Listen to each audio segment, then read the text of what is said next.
Councillor Tigan. Present. Councillor Nishioka. I'm here. Councillor Matthews. Here. Councillor Gwen. Here. Councillor Brown. Present. Councillor Bang. Here. Councillor Nordyke. Here. Councillor Varney. I'm here. Mayor Julie Hoy. Here. All right, Councillor Matthews, would you please lead us in the Pledge of Allegiance?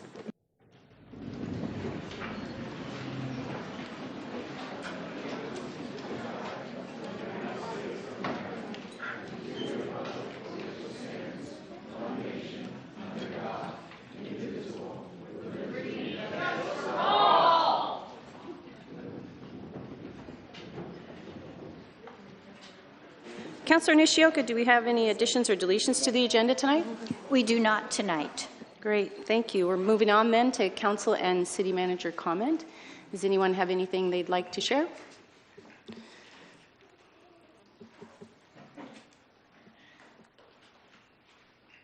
Councillor Matthews.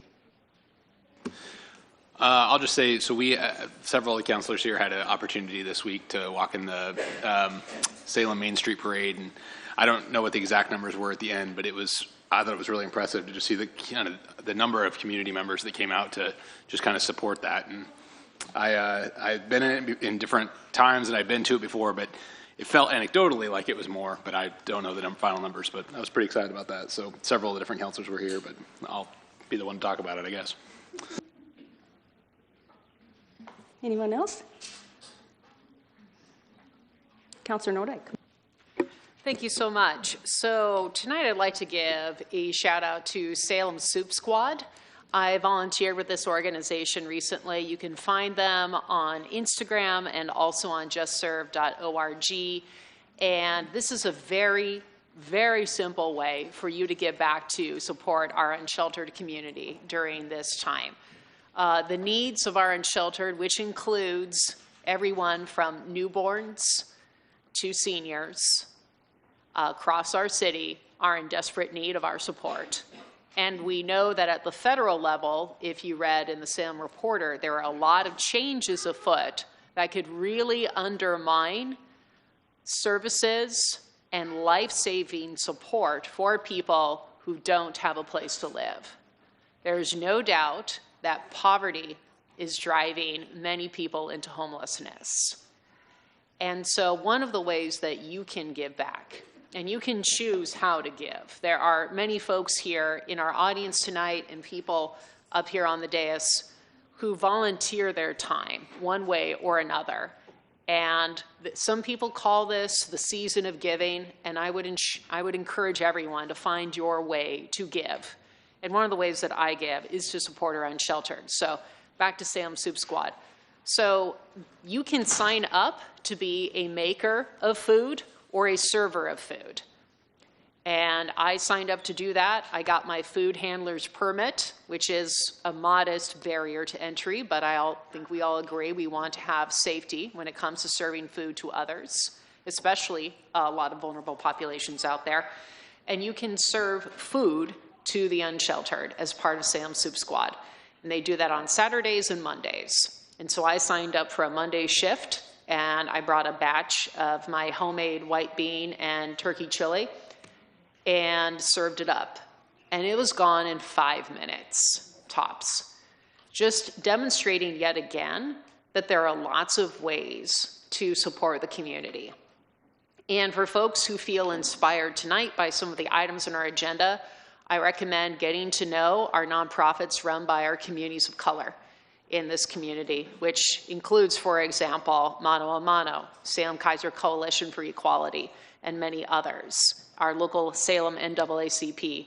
There are a lot of great organizations who are doing the real work every day of uplifting those who are exhausted.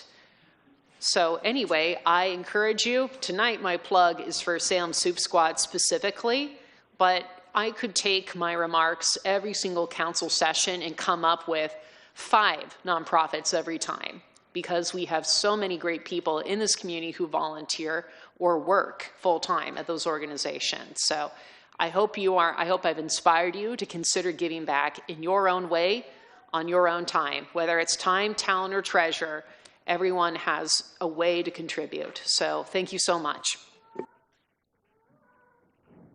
Anyone else? Okay, well, I would just like to share that I had the privilege of being with the Marshall East community today for the ribbon cutting of the new Monet office. Not everybody knows that the Marshall East community has been part of Oregon's story for more than 5 decades. Since the 70s, Marshall East families have lived, worked, studied, worshiped, and raised their children here. And while Monet serves the community statewide, many Marshall East families have chosen Salem as their home. It was a wonderful celebration. The consul was in town for it, and it was just great. The opening of that office represents more than a new building. It represents a new chapter of partnership. The space will make Monet's work even more impactful, helping families in the Salem area, coordinating services with local partners, collaborating with the city on community needs, and serving as a cultural resource for all Salem residents. So thank you to them. And the downtown parade was super fun, and thank you to all the counselors that showed up and walked, and it was a very good time, very well attended. All right, we are moving on, if no one has anything further, to proclamations. Councillor Bang. Thank you, Mayor. All right, good evening, everybody. Can I have Bill Hayden, President of the Salem Chapter of the United Nations Association, Jean Messick, President of the Salem Branch of the American Association of University Women, and Roz Chirac, representing the Salem Chapter of the League of Women's Voter, to step on to the stage, please.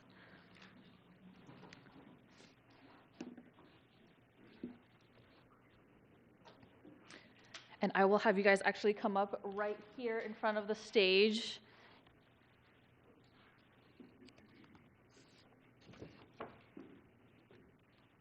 I'll have you guys come right over here, right in front. Facing the crowd. I'd love to see, hi. I'd love to see all of your guys' beautiful faces. And the proclamation reads, whereas December 10th, 2025 marks the 77th anniversary of the adoption of the Universal Declaration of Human Rights by the General Assembly of the United Nations, and whereas the preamble of the Universal Declaration of Human Rights states, quote, disregard and contempt for human rights have resulted in barbarous acts which have outraged the conscience of mankind, and the advent of a world in which human beings shall enjoy freedom of speech and belief and freedom from fear and want has become proclaimed as the highest aspiration of the common people, end quote. And whereas the city of Salem, by definition, the city of peace, supports freedom for all and recognizes the need to address the root causes of all violation of human rights, while knowing that in our global society, no person is free until all persons are free. And whereas on Wednesday, December 10th, several local organizations will recognize International Human Rights Day by sponsoring a Salem Speak Up event from 7 to 9 p.m. at Westminster Presbyterian Church, thank you, located at 3737 Liberty Street South, to stand up for human rights. And now, therefore, I, Mai Vang, on behalf of Julie Hoy, Mayor of the City of Salem, Oregon, do hereby proclaim December 10th, 2025 as Human Rights Day in Salem, and urge all in the community to respect this day as a stepping stone to equality and inclusion for all people of our city, our nation, and the world. Dated this first day of December 2025.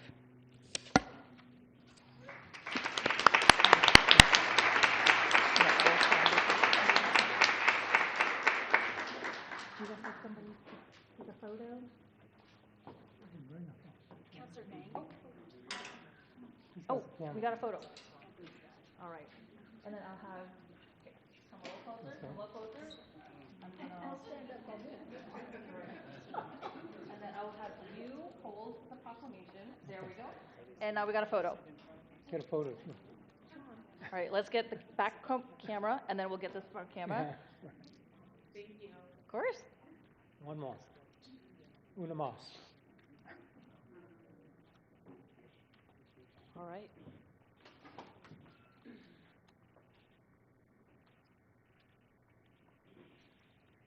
Perfect. Good. Thank you so much. Thank you very much. I appreciate you guys being here. Yeah. Thank you so much. Thank you. Bill. Do you guys want to say a couple words? I think you said it all. I think you've done it, yeah. Okay, I well, would if you guys I would just encourage everyone to attend our event on December 10th at Westminster Presbyterian Church. It's on South Liberty Road, and it's going to be an open mic for anyone to speak on immigration issues, on harassment, discrimination, any kind of human right violation. So please come. Thank you.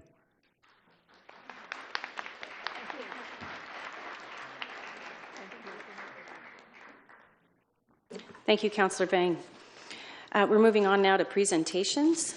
We have presenters for the Center Street Bridge Seismic Retrofit Project Update. Director Martin.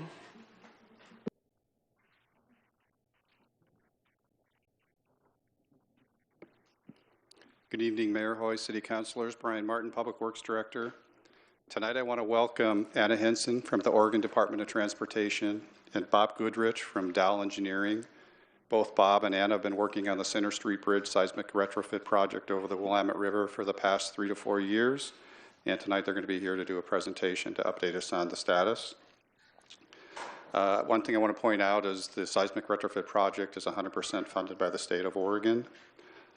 After they get done with their presentation, Rob Romanek, Parks Planning Manager from the city, is going to give an update on how we negotiated some of the impacts to Riverfront Park and Wallace Marine Park that the project is going to have on those two parks.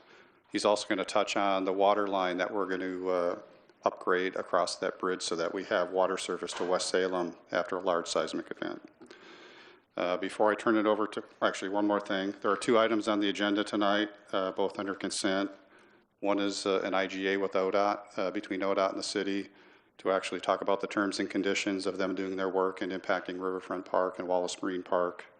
And the second item is an amendment to an agreement for the water line work. We already have an agreement in place, but we've learned that the water line is a long lead time item, and if we don't procure the water line pipe before we have a construction contractor on board, it's going to delay the project. So this will just authorize funding that has already been approved to move a portion of it forward so we can order those materials.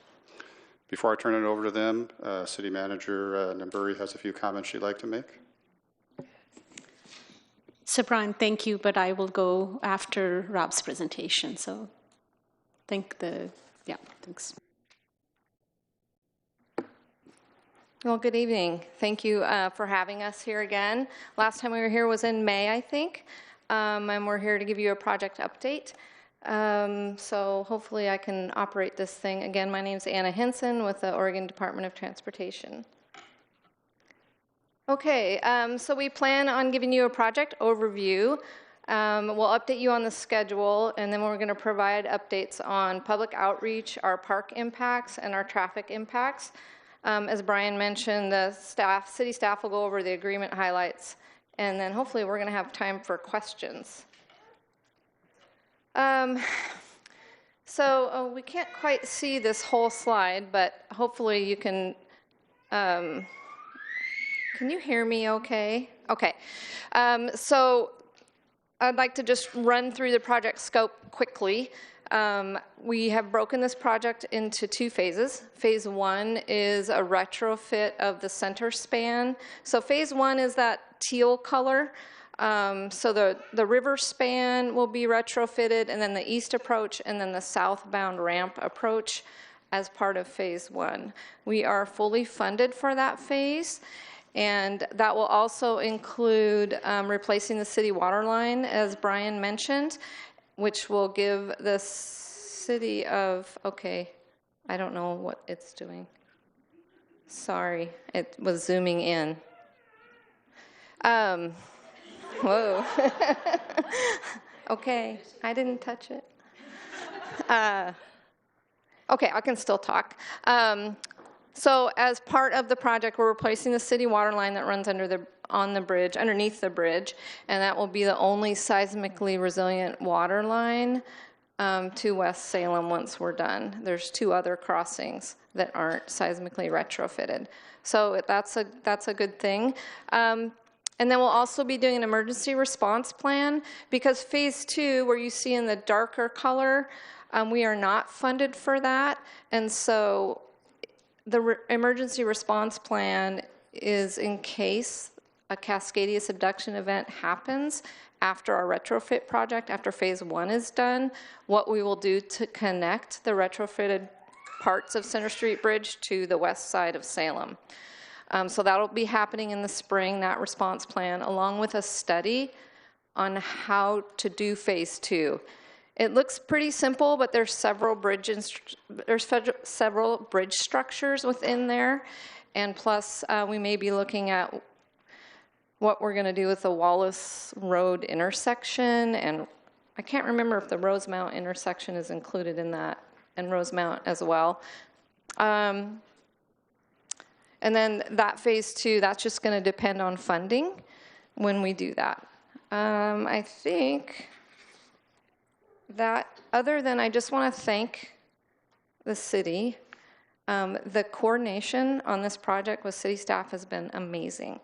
And we wouldn't be where we are today without the great communication with your staff. And Brian, I mean, we're having weekly meetings, and it's just paid off. So thank you for that. And I'll hand it over to Bob.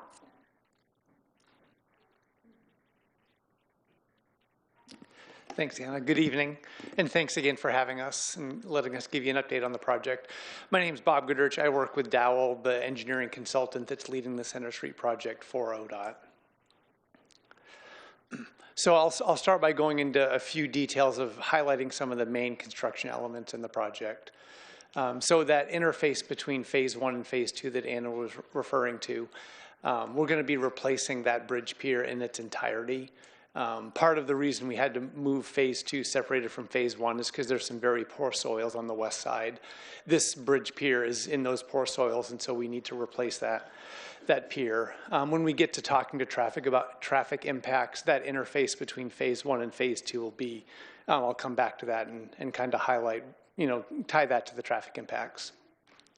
Getting in the river, those piers that are in the river, we need to enlarge those concrete footings that are buried below the riverbed, add some steel piles and other strengthenings to make them seismically resilient.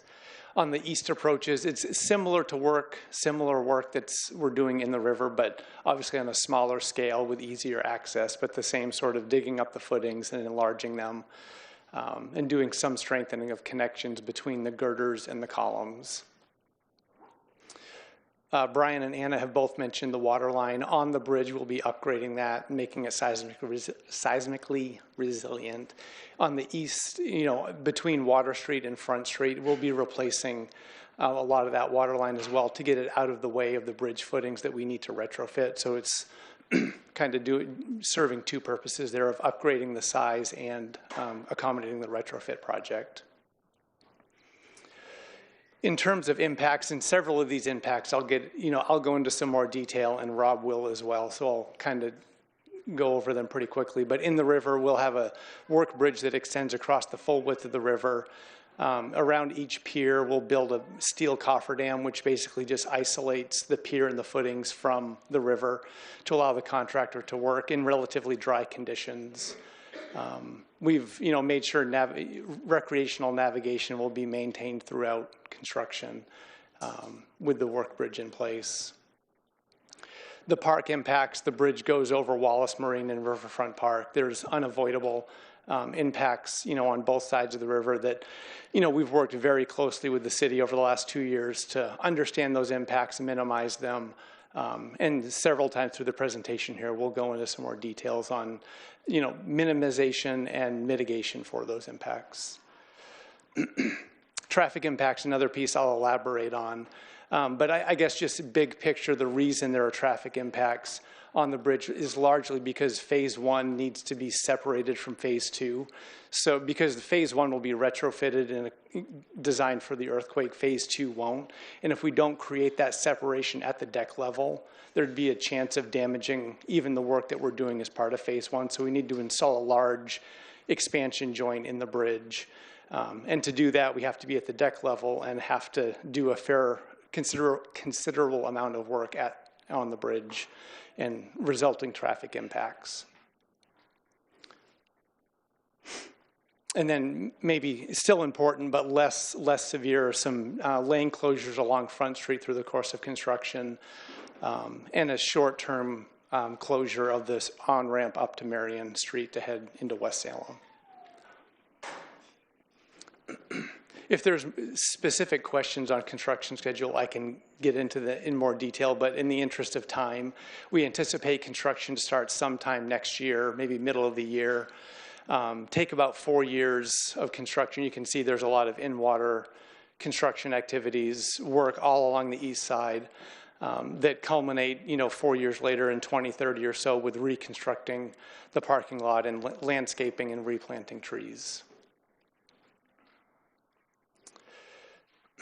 So shifting gears a little bit to public outreach, and I think when we were here in May, we provided some updates, but the team has continued in working with the city and the community as a whole to just get the message out about the project, the benefits of the project, the temporary impacts that will result. So over the last 9 months, we've signed up over 550 interested parties, did door-to-door canvassing that reached over 300 people, in the downtown business district and nearby neighborhoods, and have completed 50, probably more than 50 individual small group presentations at the request of small groups. Word of mouth got out there, and we'd give one presentation, and someone in that meeting would be like, "Oh, it'd be great if you could present to so-and-so," and it's kind of just been this rolling opportunity of getting the message out about the project. And you can see some of the, groups that we've reached listed up there.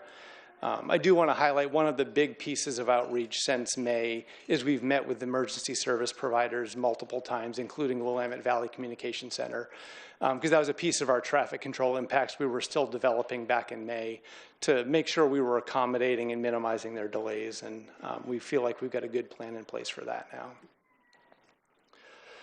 As part of that outreach in the spring, we also did an in-person and online open house. You can, read some of the details up there, but I think it's worth noting that traffic impacts were kind of far and away, where we heard the most comments and feedbacks of how is this going to affect, my commute, getting my kids to school, to daycare, getting to work, whatever the case may be. So traffic impacts have been important and, definitely on the team's radar. So quickly touching on park impacts, and this is where, Rob will elaborate on kind of the agreement between ODOT and the city for, offsetting and mitigating these impacts. But the areas in blue there, we're in Riverfront Park. The areas in blue will be occupied by the contractor for construction for most of the duration of the project. There's just a lot of work to do, and the bridge and the parking lot, occupy the same space. We will be maintaining about 90 parking spots in the Riverfront parking lot. So Water Street will remain open, at least one lane, getting traffic in and out throughout construction. There's been, agreements for mitigating the lost parking here by identifying parking in local parkade structures and by the lot that's just north of the Gilbert House next to the PGE substation. The project has agreed to reconstruct this portion of the parking lot that will be used during construction. We'll reconstruct it when it's complete, meeting current city standards and kind of the master plan. Because Riverfront is very popular throughout the year and there's a lot of large activities, we've reached agreement with the city to pause loud construction activities during some of those larger events. So up to 6 days per year, I think 4 events we have identified. To make sure that construction doesn't interrupt those events. So on the west side, Wallace Marine, you'll see the blue area again is the work area the contractor will need. And you'll notice some areas where the blue doesn't overlap the trees. Those are just examples of where we've worked with the contracting community and with the city to minimize tree removal. We've done what we can. The contractor will need to access the boat ramp from time to time. We're making it clear they can't occupy, prohibit or impede public use. They'll use it just like anyone else putting their boat in or taking it out of the water. But that will be intermittently throughout the 3-4 years of construction. And then tree impacts, there's about 120 city trees that are going to be removed. I'm beating the drum here of minimizing and avoiding tree impacts, but I think it's just important to underscore we've really done what we can. City and ODOT work together to develop a valuation process for those 120 trees to make sure the city's fairly compensated for the loss of those trees. And then at the end of construction, we'll be revegetating and replanting all of the disturbed areas to city requirements, including the trees that we need to. Shifting gears one more time to traffic impacts. I'll talk about these in three main categories: the lane closures on the Center Street Bridge proper, the full nighttime closures on Center Street Bridge that are required, and then touch on a couple of the Front Street traffic impacts that are less probably impactful overall than the closures on Center Street. So here you see two different green and blue shading. Each of those represent a stage of construction. We'll be closing that portion of the bridge. Each of those will occur for up to 3 months. So we're messaging around a total of 6 months of these 2 lane closures. In each case, 1 lane on Highway 22 coming onto the bridge and 1 lane coming down Wallace Road will be closed, necking each of those facilities down to 1 lane. Anyone that uses those roads might imagine, wow, that's going to be quite a bit of traffic backup. And there'll definitely be some impacts that will be felt. I live in West Salem, so I'm going to be feeling the pain as much as everyone else that uses the bridge every day. And we'll develop alternate means of not having to cross the river or crossing it other times.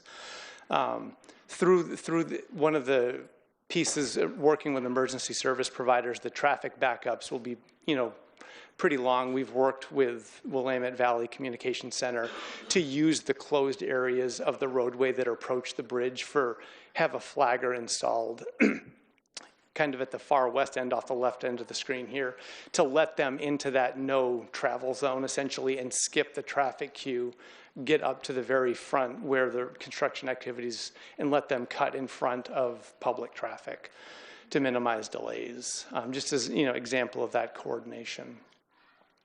So when this 6 months or so of 2 lane closures is complete, this is that bridge joint installation. We'll do some of the work in 2 pieces, but ultimately we have to close the entire bridge to drop the full width bridge joint in. We're hoping they can do it in 2 nights, but we're going to allow them up to 4 nights of full closure. It'll be on the weekends from 11 p.m. to 5 a.m., so 6-hour window. Trying to pick the least traffic volume periods of time. During those closures, we'll be closing a lane on Marion Street to allow emergency vehicles to travel the opposite direction from West Salem into downtown to avoid, to obviously avoid having to detour, because we will not be able to provide. There'll be a 12-foot wide hole in the deck at that point that no vehicles could cross. So they'll be able to use Marion Street and really minimize their delays. Anyone that does need to travel at that time the assigned detour will be down Highway 99 through Monmouth into Corvallis, and then Highway 34 across to I-5. Local traffic could use the Independence, which is obviously much closer, but that's not a suitable truck route, and so we're not going to assign that. And everyone knows of, trucks that get stuck on River Road multiple times a year, so we're steering clear of signing that as a detour. And lastly, there will be a number up to 20 short-term closures on Center Street as well, but they're only going to be about 15 minutes apiece. And so traffic will just be held for that 15 minutes, and then the queue's cleared, and the contractor could implement another closure. During those windows, we've told the contractor they need to immediately accommodate emergency vehicles, because in those short closures, we won't have the big holes open in the deck that they wouldn't be able to cross.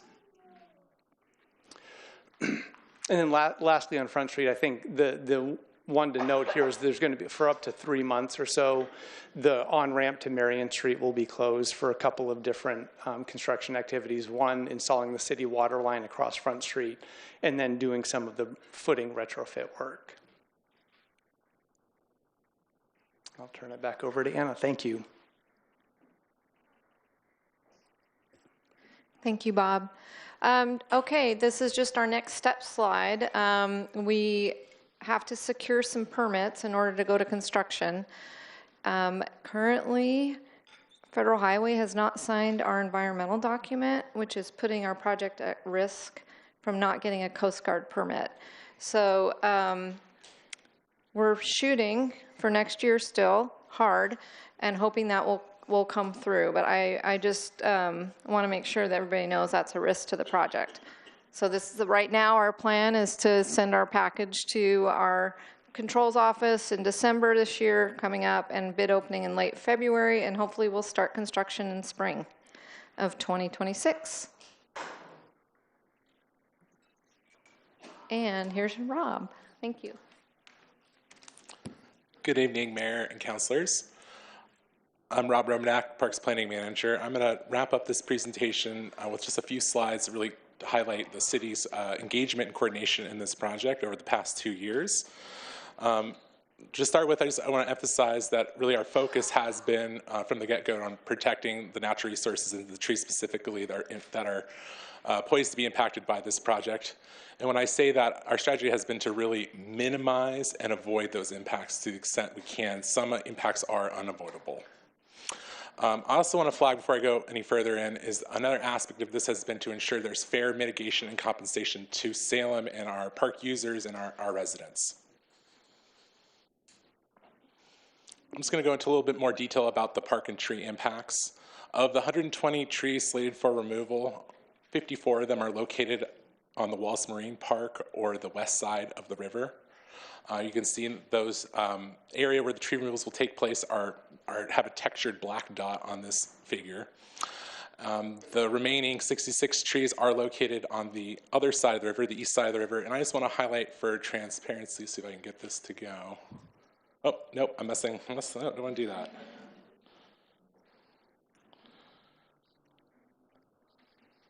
There are approximately 4 street trees on Front Street that are not labeled here, but are included in those 66 trees slated for removal. Bob also mentioned impacts to the northern parking lot for Riverfront Park. That is going to occupy approximately 93 parking stalls for over 3 years. That will leave the city approximately 63 general parking stalls for park users, and it will also retain the 6 accessible parking stalls and the 4 EV charging stations.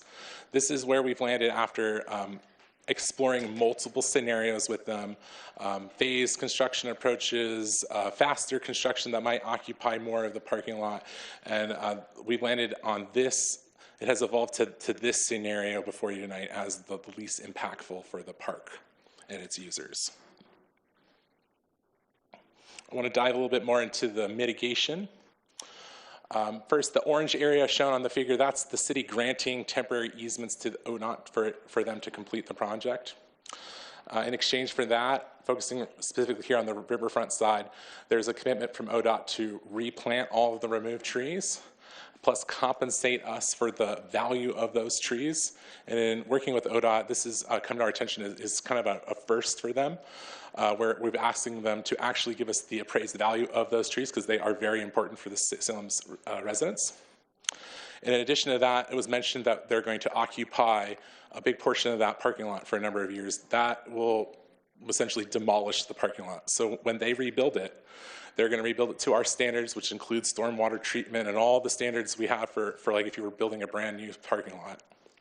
In addition, they're going to put it back a little bit better. We're going to use technologies to allow the replanted trees in the parking lot to have more space for their root system to grow under the pavement. That will hopefully result in healthier trees that do a better job shading that parking lot in the future. Then moving over onto the Wallace Marine Park side, it's similar here, but there's no parking lot involved. So we're granting temporary easements and some very small permanent easements that are just, you can barely see there in a teal color. And in exchange for the tree removals, they will be required to replant them and then also pay the appraised value of those trees. So here's a breakdown of those park and tree mitigation items. First, this was mentioned earlier. There's park ambassadors and shuttle service. This is for those 4 large events per year that are held at Riverfront Park, a total of 6 days per year. This is not a tremendous amount of funding. This $400 for city staff to have park ambassadors out there, and as well as $60,000 to run a shuttle service. These are only for 6 days a year to support 4 large events during the duration of the construction. Additionally, there's parking compensation that ODOT will be providing to the city for lost permitting and meter revenue, as well as providing using our parkades to provide more parking capacity for those large event days. And so that the value of all that parking compensation comes up to a little bit more than $370,000. Lastly, I mentioned tree appraisals and value for trees. We have agreed to an appraisal for the trees involved of $663,000. That was appraisal prepared by an independent arborist that the city went back and forth on a number of times until that report was something we could live with. And then I'll mention that the replanting of trees as well as the technology for the parking lot is a deduction from that value. So we're taking out of that $663,000, we're taking $397,000 and giving that to ODOT so they can complete their obligations. I'm going to highlight some additional benefits to the city through the project. One is through this proposed agreement, when the lease for the Wallace Marine boat launch parking lot is up in a few years, ODOT has committed to renewing that lease for an additional 10-year term. And then it was also been mentioned a water line. The city has a water line on the current bridge structure. I believe it's 22-inch water line that is one of 3 that serves West Salem. Through this project is going to be upgraded, made bigger. It's going to be a 36-inch water line, and it will be seismically resilient. And it will be the only one of the 3 service lines to be seismically resilient when the project is done. A little bit more about this water line and fiber optic utility agreement. The bulk of it is this water line. It's the pipe that's going to be suspended from the bridge. But I just want to note there's also a small component of relocating the city's fiber optic interconnector to make sure it's out of the way for this project. And what that is, that fiber optic thing, what that is, it's the city's own communication system we use to communicate among our facilities. Think fire stations, the water treatment stations, important city services that need to communicate with each other. And so that is paying ODOT to relocate it out of the way of the project because it's our obligation to do that. And then Brian, or Director Martin, mentioned a little bit about the change in the payment terms for the water line, and this slide highlights that. Originally, the agreement approved by council estimated the cost at $7 million and had a payment schedule that had 2 components, a design payment fee and then a construction payment. The revision, as Director Martin alluded to, has to do with lead times for procuring the materials for the water line, and that's the change here. So there's going to be a payment of $1.3 million made earlier so that they can procure those materials. I think the main thing to highlight here is the $7 million is an estimate, and the payments will be the actual cost. So these costs will be reconciled, and it will actually be the actual cost. These are just the estimates at this point. And then this is the final slide I have for you tonight, and that's staff recommendation. excuse me, that's the last slide I have, and that is to authorize the city manager to execute first the cooperative improvement agreement for the bridge project, as well as the amendment to the cooperative improvement agreement for the water line. Thank you, Rob. Just want to make a quick comment. A lot of work has gone into bringing this project to where it is at today. So Brian, thank you for your leadership, and thank you to staff who have done a phenomenal job in bringing it to where it is today. And also appreciate our state partners. I know a lot of community engagement, and I have been in some of those meetings, so thank you for your work on it. What I wanted to kind of reiterate, just going back to the money the city received as compensation, like $736,000, and out of which I just want the council and the community to be aware of where that money is going to go into, out of which $109,000 goes to mitigating impacts to the park, and $361,000 paid as a compensation for unavailable parking spaces during the construction. This money has to go back to the parking fund. And the rest, which is like $265,000, goes into general fund. As we look into the general fund forecast, we are seeing an ending fund balance lower than what we anticipated. So putting that $265,000 back into general fund helps us to fill that gap that we have there.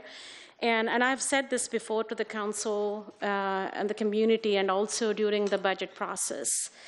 I think what's important is we need to continue to monitor the general fund. And as we are kind of seeing those that ending fund balance like going down, and when it goes into the dip, it's important that we take these opportunities when we receive this one-time funding to fill the gap so that we don't get into that deficit. So I appreciate this one-time opportunity and the money that we are receiving. I think it's going to help the general fund to stay out of deficit. So that's kind of my comment, and I think it's open for council for their conversation. Anyone have questions? Councillor Brown. Thank you, Madam Mayor. My question goes back to slide 16, and I believe it was, I can't recall I don't know who's going to answer. I'm flexible. You guys can do rock, paper, scissors, as long as we can get it done. So on page 16, you mentioned that there is an agreement that has yet to be signed by the feds. Yes, thank you for the question. Federal Highway has to sign off on our NEPA document, which is our environmental document, in order for us basically to get our Coast Guard, U.S. Coast Guard permit that's required to work in the river. So we're waiting on that. And you anticipate they'll respond, what, in January? Or because we don't have that signature, we can't move forward. Is that correct? That's correct. And so we're working with them. Is it like this, or we like this? Oh, I get it. We're like this, you know, not this, but not this. Okay. It's getting close. Getting close. It's getting close, but I think it's important to let everyone know that's a risk to the project. Right, right. And at what time will you or the rest of the team come back to let us know and say, hey, we didn't get that signature? Like you'll come back in January or early spring? Whenever you would like us back. If you want us back here in January, we would probably know by then. Okay. Yeah, we're happy to come back. Okay. Thank you. You're welcome. Thank you.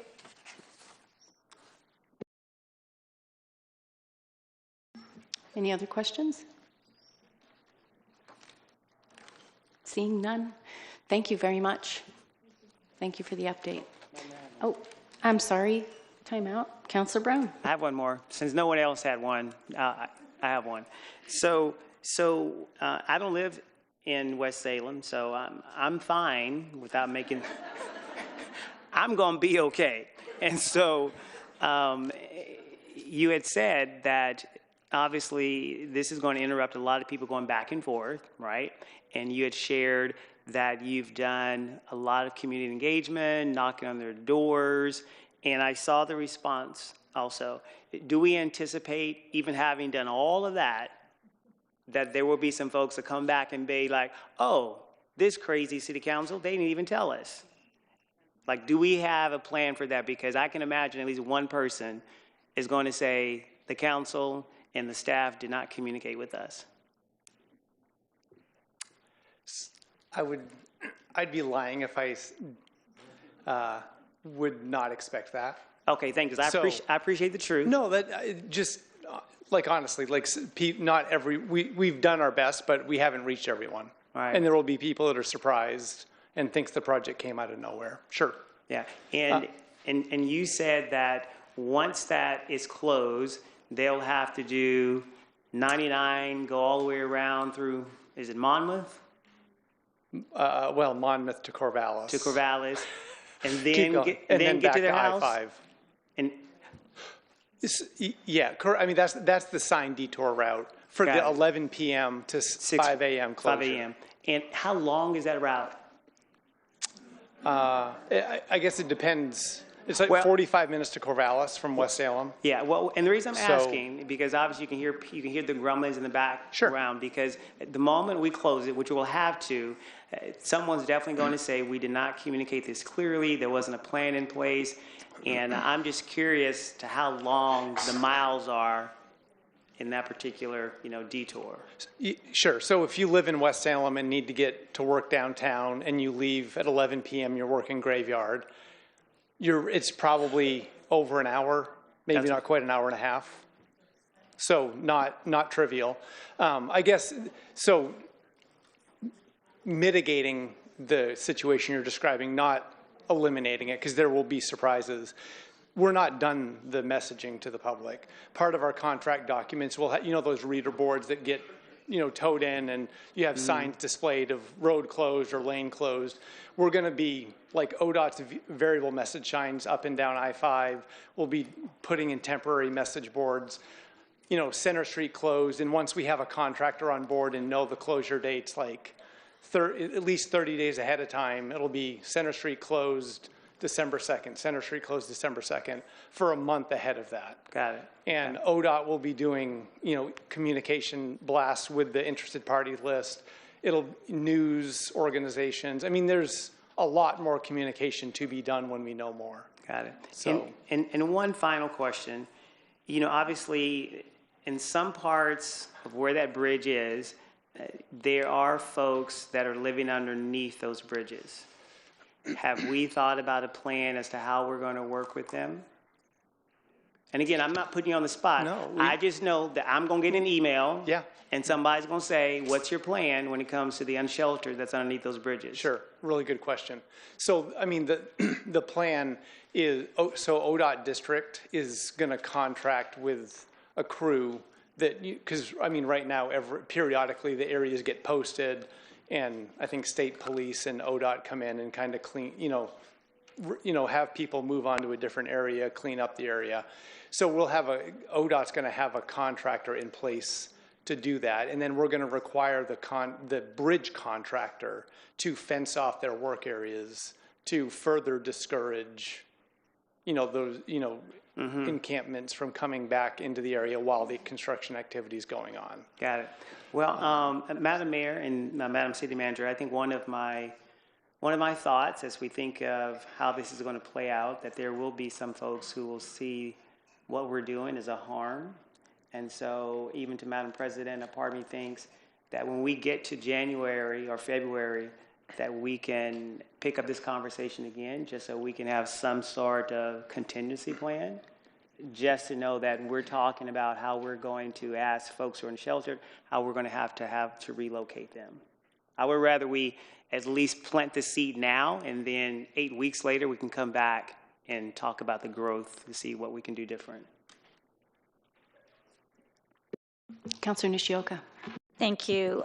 Thank you, Councilor Brown. Those are all great questions. And that leads me to also say that we probably need to have information on the city's website about the project, because I'm sure all of us will receive emails believing that we are the ones responsible for this and not the state. And we will want that website to be directed to those that can answer the questions better than we can. So I'm hoping that we'll be able to see that happen. And may I do a follow-up? Of course. You know me, I love a good follow-up.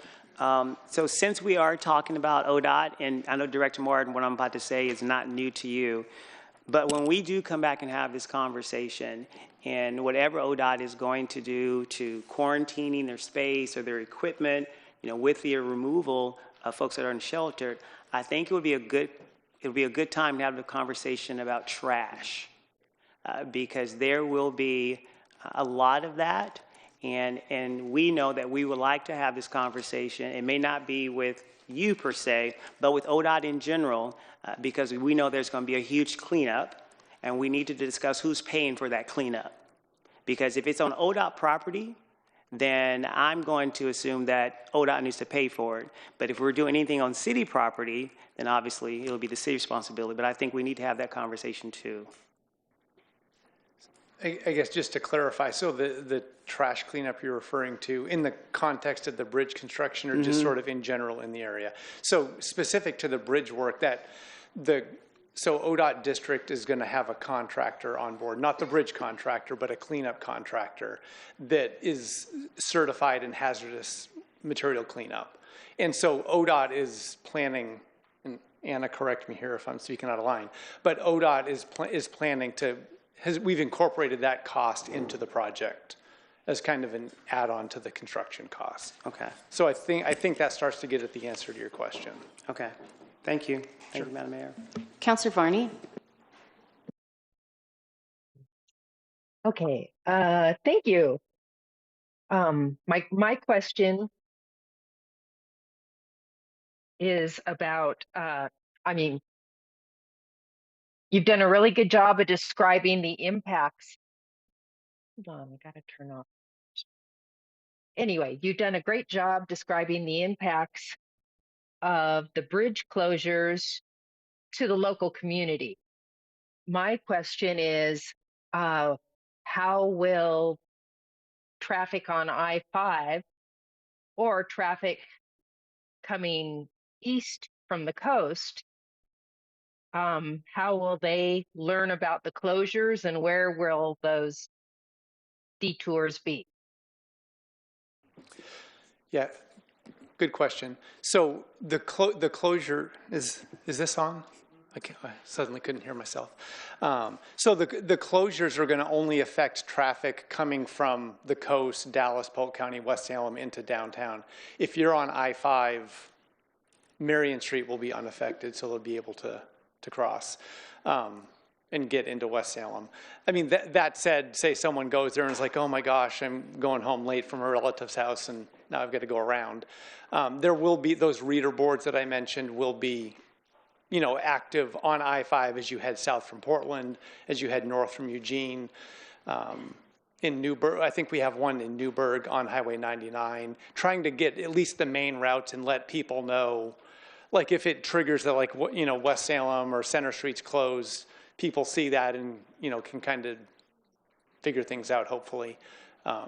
So it's kind of, you know, getting the message out regionally is a little tricky, but I think we're doing the best we can with using the ODOT infrastructure that's there and then putting additional signs up. And does that help answer the question? Does that get at what you're asking about, Councilor?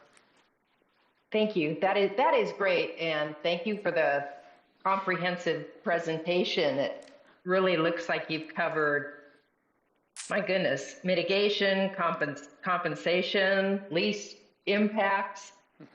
I really appreciate it. Thank you. Sure. Anyone else? Thank you. Thank you. All right, we're now going to move on to public comment. I want to make everyone aware ahead of time that we need to pause public comment at 7:15 so we can do the public hearings for the evening, and then we'll come back to public comment after we complete the hearings. So, public comment is your opportunity to communicate your message directly to City Council. Council cannot engage in dialogue or question and answer with speakers, and we will direct appropriate staff to speak with you as needed. Each speaker has 3 minutes in order to ensure that everyone has an equal opportunity to speak and that Council can address every item on tonight's agenda. We require you limit your comments to 3 minutes and promptly conclude your comments when your time has expired. If for any reason you're unable to complete your testimony within the allotted time, please be advised that testimony is always welcome in writing via email citycouncil@cityofsalem.net or mail to 440 Church Street. I'll call 2 names at a time. Please come forward to the podium and make sure the button is pressed and the green light's on. Again, you'll have 3 minutes to speak. Please announce your name your ward, or your address for the record.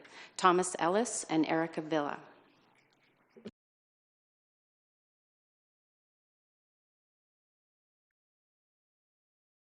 Just press that button on that. There you go.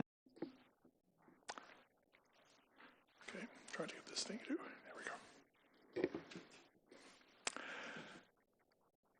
My name is Tom Ellis, and I live in South Salem, Ward 3. I wish to commend you on drafting your courageous and vitally important resolution number 2025-33. I strongly encourage you to pass this resolution unanimously. Horrific accounts of ICE and their lawless brutality continue to proliferate here and throughout the nation. For example, a recent story in yesterday's Statesman Journal vividly describes the trauma of young children, many of whom were born here, when they come home from school only to find that one or both of their parents have been seized by ICE and their lives, families, hopes, and dreams shattered for no reason. ICE agents refer to themselves as police and as federal law enforcement agents, but in reality, they are neither. Police exist to serve and protect our residents from crime, not to terrorize communities by grabbing and hauling off innocent men, women, and children to inaccessible gulags, denying them their constitutional right to due process. And quote-unquote, federal law enforcement agents are normally people who enforce the U.S. Constitution and the law of the land, rather than violating them. But there is nothing normal about these vicious ICE raids on our cities. As Dr. King said, injustice anywhere is a threat to justice everywhere. To those who fear retribution from our vindictive president and his lawless, sycophantic regime, let me remind you of a famous quote from Thomas Paine. Quote, "The strength and powers of despotism consist wholly in the fear of resisting it. But as Franklin D. Roosevelt taught us, the only thing we have to fear is fear itself." When we act as a community with solidarity and courage, tyrants and thugs who serve them will lose their power over us. Let us therefore follow the shining example of our fellow Americans in New York, Chicago, Portland, Charlotte, and elsewhere, and protect our neighbors and our communities from these evil thugs, and do so nonviolently, strategically, and relentlessly. Please pass this resolution unanimously to uphold and restore liberty and justice for all, here and everywhere. Thank you for your time.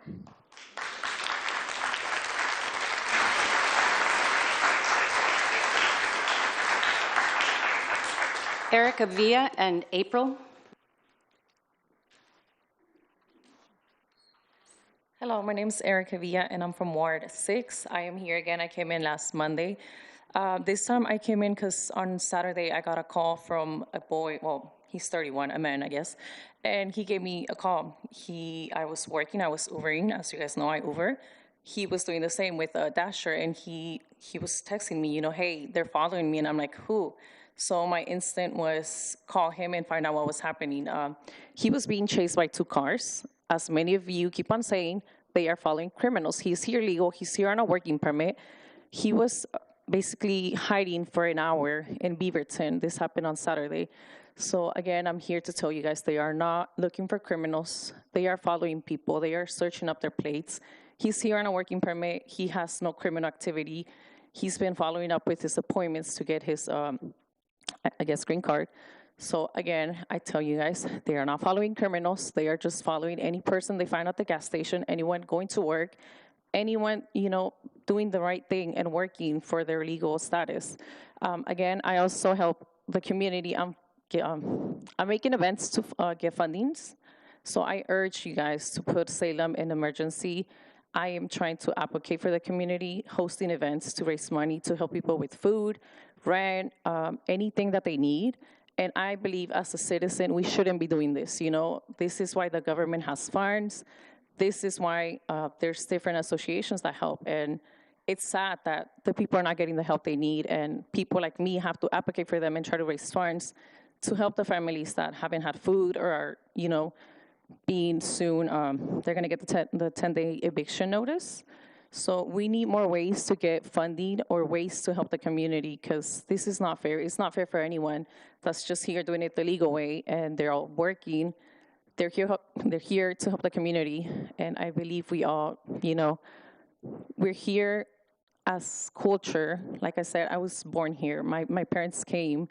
They got their papers fixed during the amnesty, so it's hard to see what's happening outside. It's hard to see the little kids being separated. Like I said, I take 4 kids Wednesday, Thursday, and then Tuesday. I take them to school every morning. I live in Amsboro. I have to come to Salem every day. I have to drive them. Then I have to go back to Salem, and then I come back to work. So it's a hustle, I'm one of the many people that do this that we are helping, we are the legal ones, so we are driving them to their places because their parents can't. So it is sad. And again, el pueblo unido jamás será vencido. Y recuerden, si nos quedamos callados, nadie nos va a escuchar. Pero si todos nos unimos, si todos hacemos algo, vamos a hacer la diferencia, So if we all unite, if we all stand together, we will be heard. Thank you.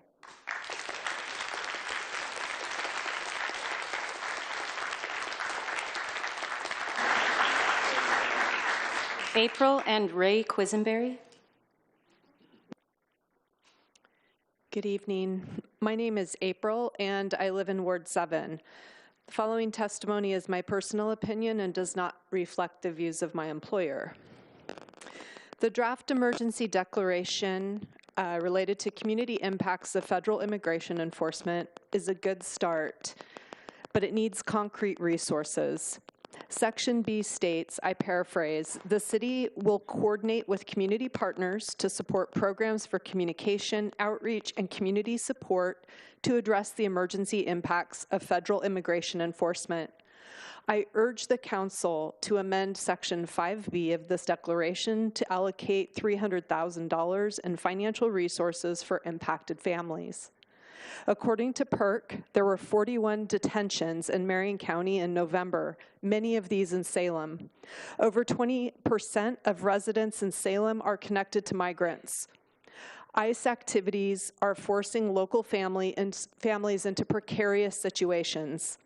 In many cases, an ICE detention removes the main breadwinner from the household, leaving the rest of the family not only with the grief of separation, but also in a dire financial situation.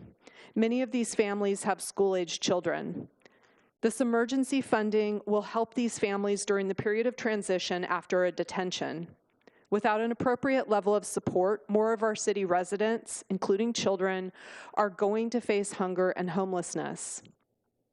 Our neighbors in Hillsborough, Washington County, Forest Grove, and Woodburn have also passed emergency declarations and have allocated funding with their emergency declaration. I urge you to add funding to the declaration and pass this resolution unanimously. Thank you.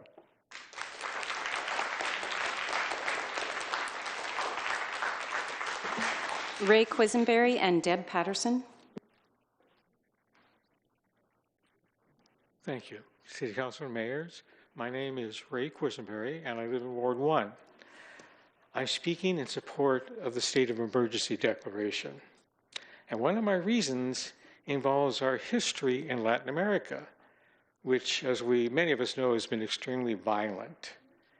In the last 200 years, the U.S. has invaded Mexico twice, Panama twice, Honduras, Cuba, Grenada, Dominican Republic, and Haiti, spreading terror and not giving one lick about the condition of the people down there. In the last 120 years, the U.S. has occupied Haiti for 20 years, Dominican Republic for about the same period, Nicaragua in the 1920s, Honduras in the 19-teens and 1920s. And again, not caring about the consequences of our actions. In my lifetime, our government has overthrown, typically via the CIA, democratic governments in Chile and Brazil and Ecuador and Guatemala, paid for terrorist contras in Nicaragua, never caring again about the people of those countries. And that terror actually flowed over into Honduras and Costa Rica. We propped up dictators in Haiti, Nicaragua, Paraguay, Guatemala, El Salvador, Argentina, Chile, and even in Cuba before Castro, one of the reasons he came into power. Never caring about the consequences of the people that live in those countries. And currently, as you know, we're murdering people in Venezuela, even going back when the first bomb didn't quite kill everybody. We're terrorizing the whole damn country. The Mexican drug cartels get most of their weapons from the United States. In addition, we are the major consumer of the drugs. So we help finance the terror that the Mexican cartels are putting on their own people. So what I'm saying tonight, people are just trying to survive. Instead of allowing ICE to assault, kidnap, and rip families apart, we should protect them. We should embrace them as a community and apologize for all the death and destruction we've done for the past 200 years and what we're still doing. Please support the emergency declaration. Thank you.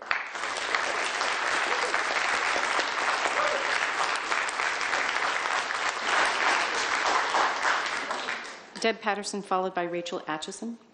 Good evening, Mayor Hoyer and councilors. My name is Deb Patterson, State Senator for District 10 and a resident of Ward 7. Thank you all for your service. The Oregon Capitol Foundation would like to invite you tomorrow night to Holidays at the Capitol. It starts at 5 with a free concert by the Willamette Master Chorus, a tree lighting at 5:30, and cookies with Santa at 6. There'll be other performances through December 24th featuring school groups across Salem and beyond. Please come.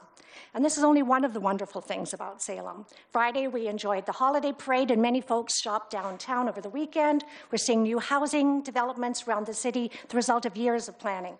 Our parks are filled with people, and the library has added hours. A recent economic report to the Senate Revenue and Finance Committee, in which I served, showed that Salem region was ahead of the state average in economic growth at 6.6% annual growth, second only to Bend. We have much to celebrate. Violent crime is also down, and it's because the vast majority of people here are law-abiding citizens. Salem's Police Department works to keep people informed, attending neighborhood meetings and making themselves available to build trust. I think we can agree that all should be standing for the rule of law, which applies equally to all who are within our borders. Our constitutional rights are being gravely tested by recent federal actions which have placed residents here in Salem, both citizens and non-citizens alike, at risk for being detained without due process. Elsewhere, actions of federal agents have made Oregonians subject to excessive force for exercising their rights to peacefully assemble and to share their views in public spaces. Federal agents have even placed local and state law enforcement officers in harm's way. Clearly, we want safe, strong, and thriving communities, and that involves standing for the rule of law and holding all parties accountable, including federal agents. The recent joint letter by Oregon Attorney General Dan Rayfield and 3 county DAs state that evidence shows that leaders from the U.S. Department of Homeland Security and local police testified under oath that federal law enforcement used excessive force against nonviolent protesters, and in some cases, local and state law enforcement officers as well, subjecting them along with others to the use of chemical weapons. Tonight, you have asked your city manager to craft a declaration declaration of emergency related to recent federal activity. I stand with the Attorney General, with you, and with other elected officials, with our local and state law enforcement agencies, and with the vast majority of Oregonians who believe in the rule of law, due process, and the rights that our Constitution provides to all within our borders of our beautiful country. Thank you.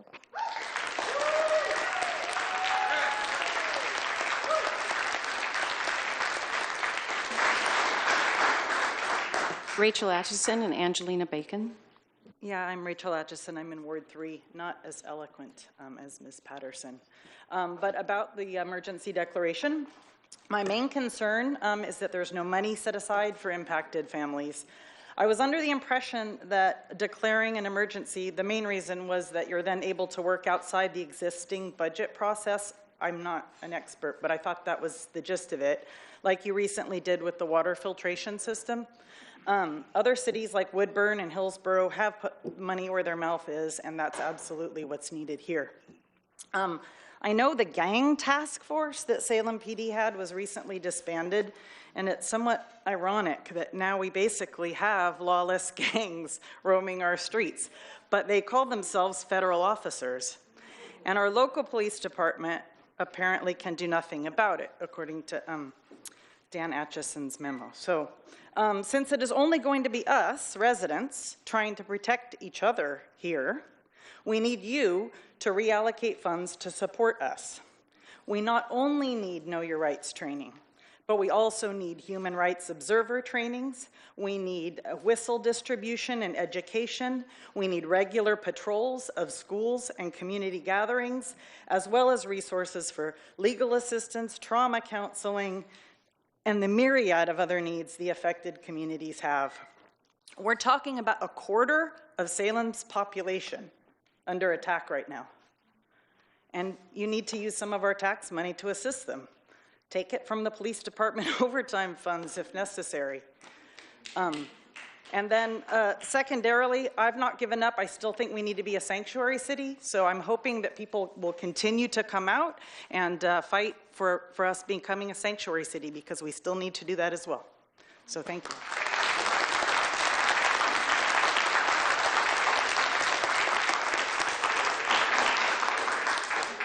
Angelina Bacon, and then we'll break for our public hearings.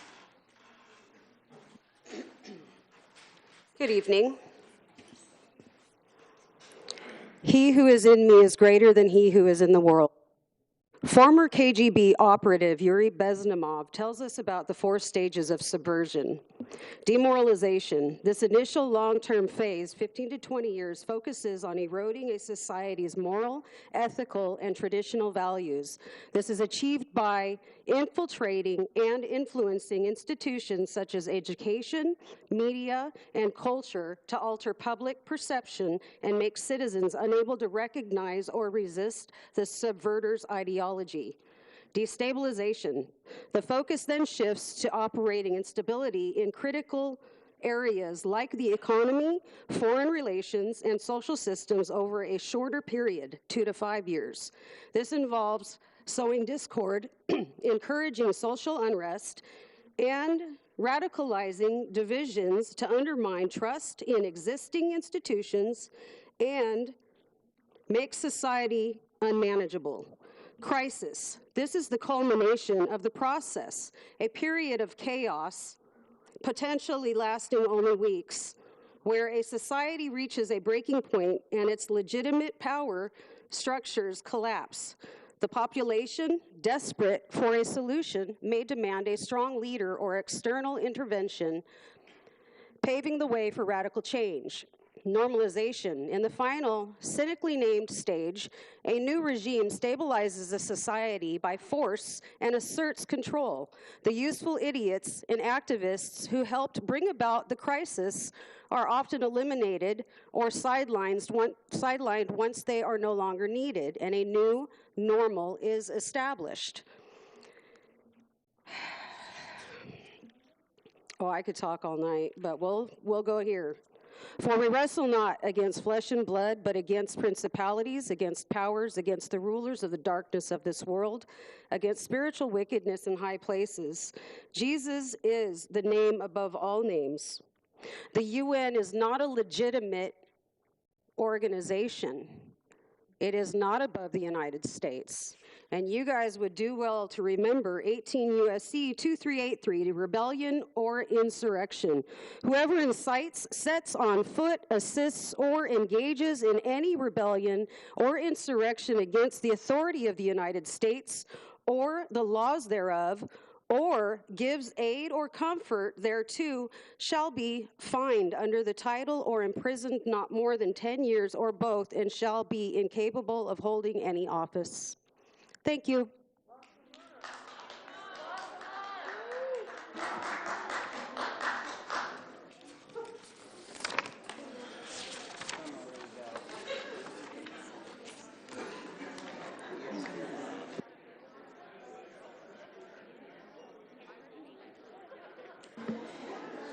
Okay, I'm going to open the public hearing. Item 4A. Do we need to do the consent calendar first? We're going to come back to that. Okay.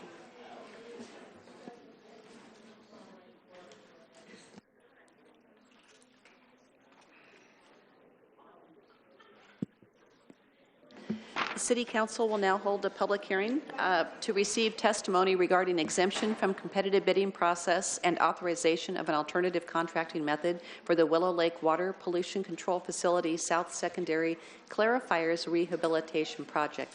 The hearing will begin with a staff presentation, followed by testimony from interested persons. Public testimony is limited to 3 minutes per person. Thank you.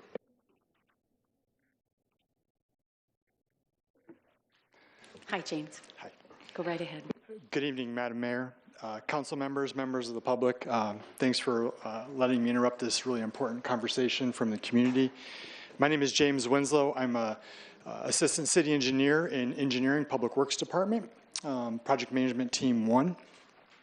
And the purpose of tonight's meeting is to really request City Council to, as the local contracting review board, to exempt from the Oregon revised statutes and the public contracting rules, a public improvement project from the typical bidding process.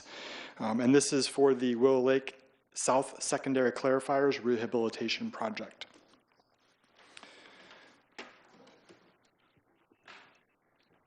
The picture on the screen is of our Willow Lake Water Pollution Control Facility. It's critical to not just Salem, but regional wastewater treatment. The South Secondary Clarifiers, probably hard to see on the screen, are in the lower right corner. You can see 2 of the clarifiers there. I don't have the numbers off the top of my head, but number 2 is the one that's in the prominent lower right corner. So what I'm going to talk about tonight is really the overview of Willow Lake, what the critical drivers are, why we're asking for this exemption, what the different delivery methods are. I'm going to go over that briefly, and then I'm going to end with the recommendation. Here is a picture of our 4 clarifiers for South Secondary.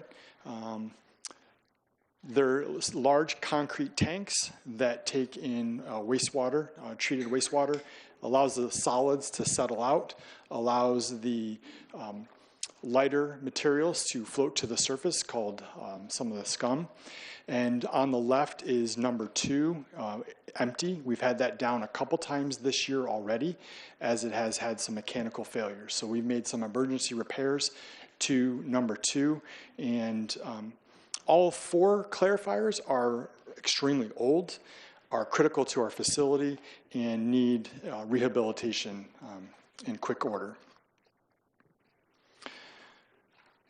The critical project driver is kind of the why we're here. Willow Lake is critical, or these clarifiers are critical to plant operations. Any one of the 4 being down during our wet weather means that we will have overflows of raw sewage into our basins, and then ideally or ultimately to the river. That'll be a permit violation per our permit with DEQ, which could result in fines. The risks are to mitigate it, right? We want to avoid those fines. We want to avoid ultimately discharge to the river of untreated sewage. And then also we have critical constraints in the schedule. We need all 4 clarifiers. There is no redundancy to this treatment system as they stand during the higher flows of wet weather. Therefore, the work can only be done during the lower flow time of the summer. And then the last critical driver is budget. Going with a different project delivery method allows us to solidify on a budget and allows us to program that into our CIP more accurately and transfer some of the risk away from the city through a different procurement process. Why is that? I'll give you a quick analogy. As engineers, we have a toolbox. We have a lot of tools in the toolbox, right? But the analogy I want to give is we don't use a hammer to peel an apple or an orange. Right? We would use a peeler to peel an apple. We would use even a butter knife to peel, or our fingers to peel an orange. We use different tools for different projects. And the same thing applies to our capital projects. We have facilities that are extremely critical, have extreme schedule constraints that require a different procurement method than the typical design, bid, build.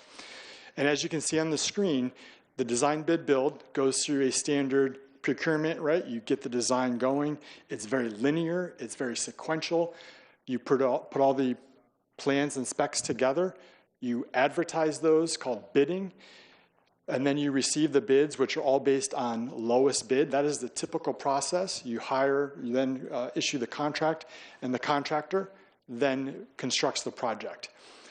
During a alternative or collaborative delivery, which is what they're calling it now, there's a couple different methods. The one we're recommending is a construction manager type project delivery method.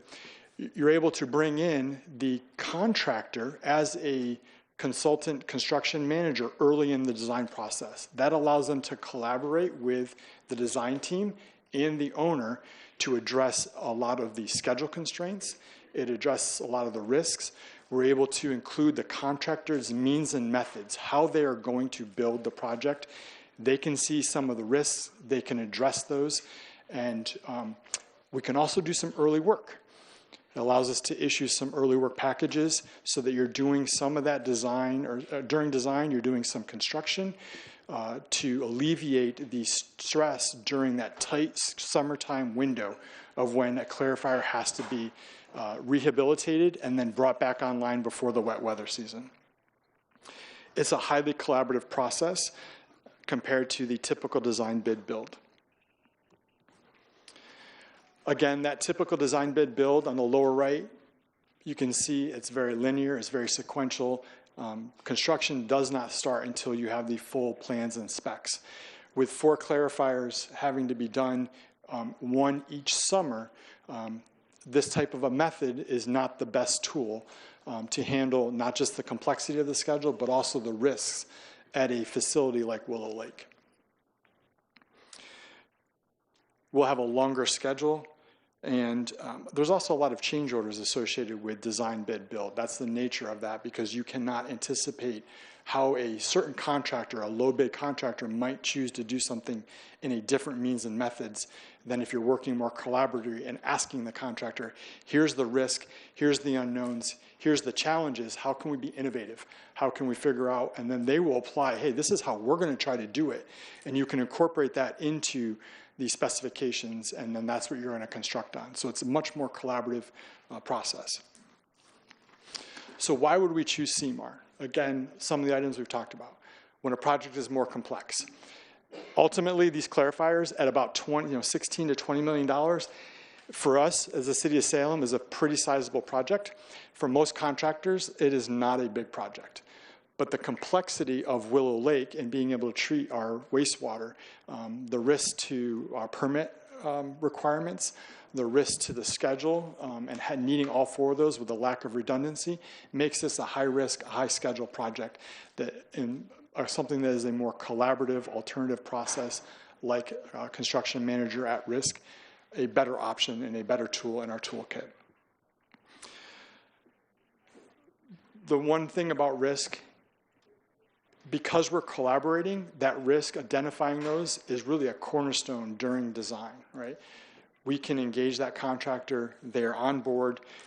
Any innovation that we are able to bring into the project is 100% benefit to the city. That's incorporated during the design phase And we're able to do that during, as I've mentioned, work schedule, right? We can do something called early work packages. So if there is work that we can identify where the contractor, that they can get some work done that reduces the impact on the schedule during that construction time period, that's a huge benefit to our project and to the process. And again, a benefit to the staff at Willow Lake who have to maintain and deal with anything of projects going overtime during the summer, which is really not an option.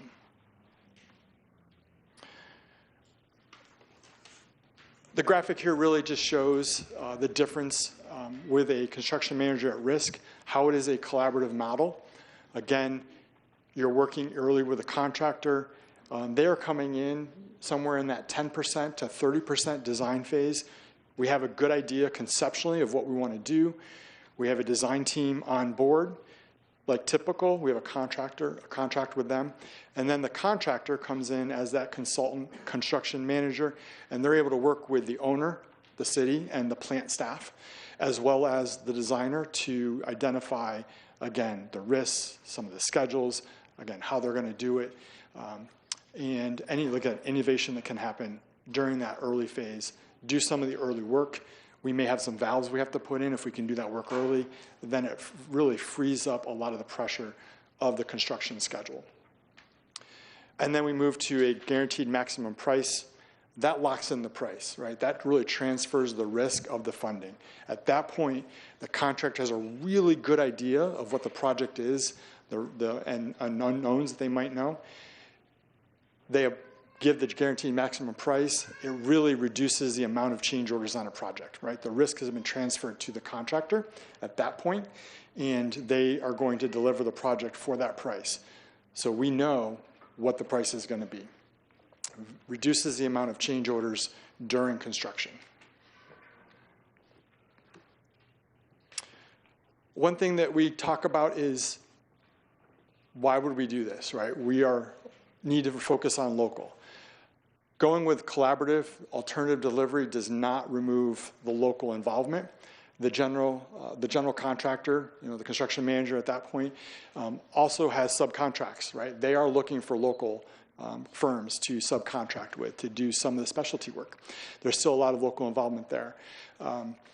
The collaboration, we're able to impart, hey, here's some of the consultant firms that we work with, or teams, contractors, manufacturers. They're able to work with, get bids from them to then give them work. The other big concern is well, I'll just move on to the next one. That's fine. What I want to talk about is the Oregon Revised Statutes. Again, Chapter 279C and the Public Contracting Code 9 allows City Council, right, as the local contracting review board, to make that exemption from the competitive bidding process. I would say the traditional bidding process or the typical bidding process. Alternative delivery, whether it is progressive design build, whether it is construction manager type process, has been around for a while. There's a number of cities that are going and agencies that are going with collaborative delivery because of the benefits. And so here's an opportunity for the city to make that choice. Again, this is not removal of a competitive process. We are going to select the contractor based on qualifications and price, right? We're not just doing the typical low bid. The typical design bid build, which is what we're asking the exemption from, is low bid, the lowest responsible bidder. Alternative delivery, we're able to factor in qualifications. Are we getting the contractor that can provide the best qualifications and price to the city to deliver the project in the schedule that we have, advanced schedule, and the risks that we have of this project? So there's a lot of benefits to that. And that's the main reason for this public hearing, is to ask that of council to make that exemption. Again, the recommendation before you that's in there is to adopt the resolution in support of the exemption for competitive bidding, process and use of a CMAR contracting method for the Willow Lake Water Pollution Control Facility for the South Secondary Clarifiers Rehabilitation Project. Some of the key project milestones, again, with a compressed schedule, with some of those risks we're trying to avoid, we would issue the selection process for construction manager this spring, get a design team on board, get a construction manager on board. That construction manager, again, transitions into the general contractor during construction to deliver the project. And then the goal would be to get that design and collaboration work done early so that in the summer of 2027, we can do the first clarifier, which would be number 2, the one we've had the most issues with and we're already doing emergency repairs on. And then we would move to clarifier 1, 2, 3, and 4 over the next 3 summers. So basically 1 clarifier every summer over the next 4 years starting in 2027. And with that, I would open up to questions and the public hearing process. Okay, we have no one signed up for public comment on this item. Does anyone have any questions? Councillor Brown? Thanks, Madam Mayor. Mr. City Attorney, thank you so much for the presentation. So as a SME, I consider you to be a subject matter expert. So as an SME, you mentioned several things I just need a little bit of clarity on. So currently right now, we do not have an estimate of how much this will cost. Is that correct? Councilmember Brown, we do have an estimate. We've put together a capital improvement program cost that is in the budget. I believe we have about 16 million to 18 million estimated. Currently in the CIP, there is, I think, between 12 and 13 million budgeted. We do know with some of the additional work based on clarifier number 2 being down and some of the occupational health and safety issues we're having, we need some more valves for isolation, just to say, that has increased the cost. So we're looking in that $18 million range. So we do have a fairly good estimate right now of what that is. So one of the things that you said, and maybe it's just my own hearing, I need a little bit of clarity. You said that the goal is to take the lowest bid, and you had mentioned that you will take in consideration the company's qualifications and their price. Yeah. Is that the traditional way that you've done an RFP in the past, or is this different? So just to reiterate, the typical design bid build is based on you put the plans and specs together, do the design, and then you bid it, and it's on low bid. So anywhere from 1, 2 to 10, 15, 20 contractors see the plans and specs are advertised in Oregon Buys. They put a bid together based on the bid sheet we have, right, and then we take the lowest responsible bid.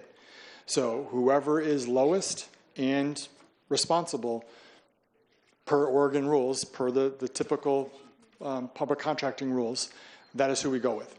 We're asking for the exemption to factor in qualifications.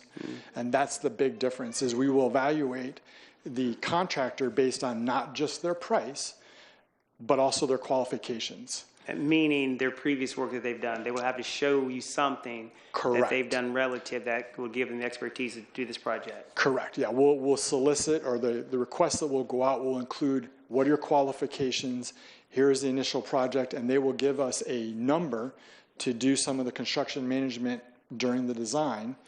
And then we will also look at their qualifications. How many clarifiers have they done? What is their availability? Who is on their team?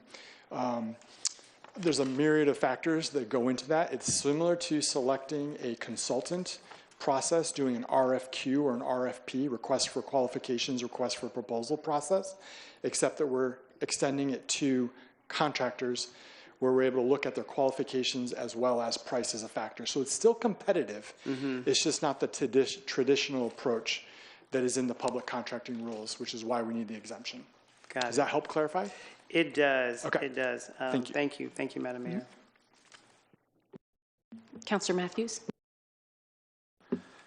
So I'm not really understanding, I guess, the difference between, you mentioned that our current process, the design, bid, build, we take the lowest bidder that's also responsible. And I guess I'm not clear on what the difference is between a responsible bidder versus a qualified bidder, and how we define those as two different things. I may defer to City Attorney Mr. Atchison if he'd like. The qualifications, responsible is a term. I'll let Mr. Atchison answer it. Dan Atchison, City Attorney. Essentially, it's the same thing. They have to be qualified under the bid documents, and then they're responsive to the actual bid. Okay. So with that, kind of assuming they're the same thing then, or close to, so why are we taking the low bidder requirement out then? So wouldn't that be something we would keep there, ultimately the same thing, responsible bidder, which is what we traditionally go off of, versus qualified? Why would we remove the low bidder requirement in this scenario? Because it sounds like we always kind of do the qualified bidder. We have, bidders can bid, and they put in a low bid. They also are responsible in the fact that they've submitted a bid that is applicable to our plans and specifications, right? It is responsible to that. They have some experience. By going with qualifications and throwing that in there, we're able to look at more factors than just low bid. So kind of a higher level of what it's a higher level. Like. What is their availability, right? How many projects have they done? What is their experience in working in a plant similar to ours? What's their experience in not just working on concrete and other wastewater plant activities that they may have done, but what is their actual specific experience with clarifiers? What has been their response with other agencies in doing clarifiers, right? Some of those factors that we can look at, we cannot do during low bid. So they can still be responsible during low bid, but all the other qualifications that go into the metrics, we can evaluate. Okay, okay. Can I ask one more? So, and then, and I guess maybe this is more of a global question to our procurement, maybe, and maybe it's not the right time for this moment, but all I heard were the positives about this construction management at risk process as opposed to our design, bid, and build. It sounded like the design, bid and build takes longer, costs more, less collaboration, more change orders. So why is our normal process not the construction management at risk? Again, I may defer, but the public Oregon, the contracting rules, Oregon revised statutes, and public contracting rules list design, bid, build. That's the traditional, that's the way it's been. However, over the last 10, 15, 20 years, collaborative delivery has become more prominent for a lot of these projects. Pennsylvania DOT is doing pretty much all of collaborative delivery, is what I've understood. If you look at the engineering news record, ENR, I think they say 50% of projects going out right now are going collaborative delivery because of the benefits. So there is a big shift to that. And then Oregon revised statutes, they do allow for alternative, this collaborative delivery process to be an option. The local contracting review board has to authorize that as an exemption to the typical process. So that is all there. It's just the way that they've So we're your limitation is what you're saying. Say that again? We're your limitation is what you're saying. You're our limitations, yes. Got it. Okay, thank you. I appreciate it. Councillor Tigan, I see your hand, and then Councillor Nishioka. Thank you, Madam Mayor. Just want to ask, sorry, I'm getting an echo here. My question, when you showed the schedule, it was for more than just clarifier number 2. It seemed it was clarifier 3, 4, and number 1. Are we agreeing to this CMAR process for all of those, or just for the first one, clarifier number 2? We would be the CMAR process for all of them.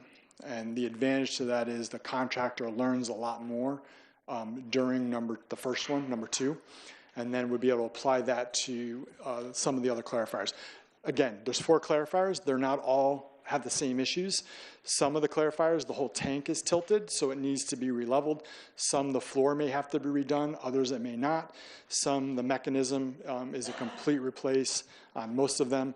That's the big reason. I don't know exactly how old some of these are, but they're from the 60s away. Yeah, so 64. There's a lot of different reasons, but the ability on the schedule and what the contractor learns, they would apply to all 4 clarifiers. And so you only have to come to us for this one. And that $18 million, this is not just general question, that $18 million number, this entire project or just clarifier number 2? No, the entire project. It's all 4 clarifiers, including the design and the project management. Thank you so much. Yep. Councillor Nishioka. Thank you. Mr. Winslow, I think that you can also clarify for us that we have done other projects and using the CMAR, and maybe you can speak to the fact that it can generate savings.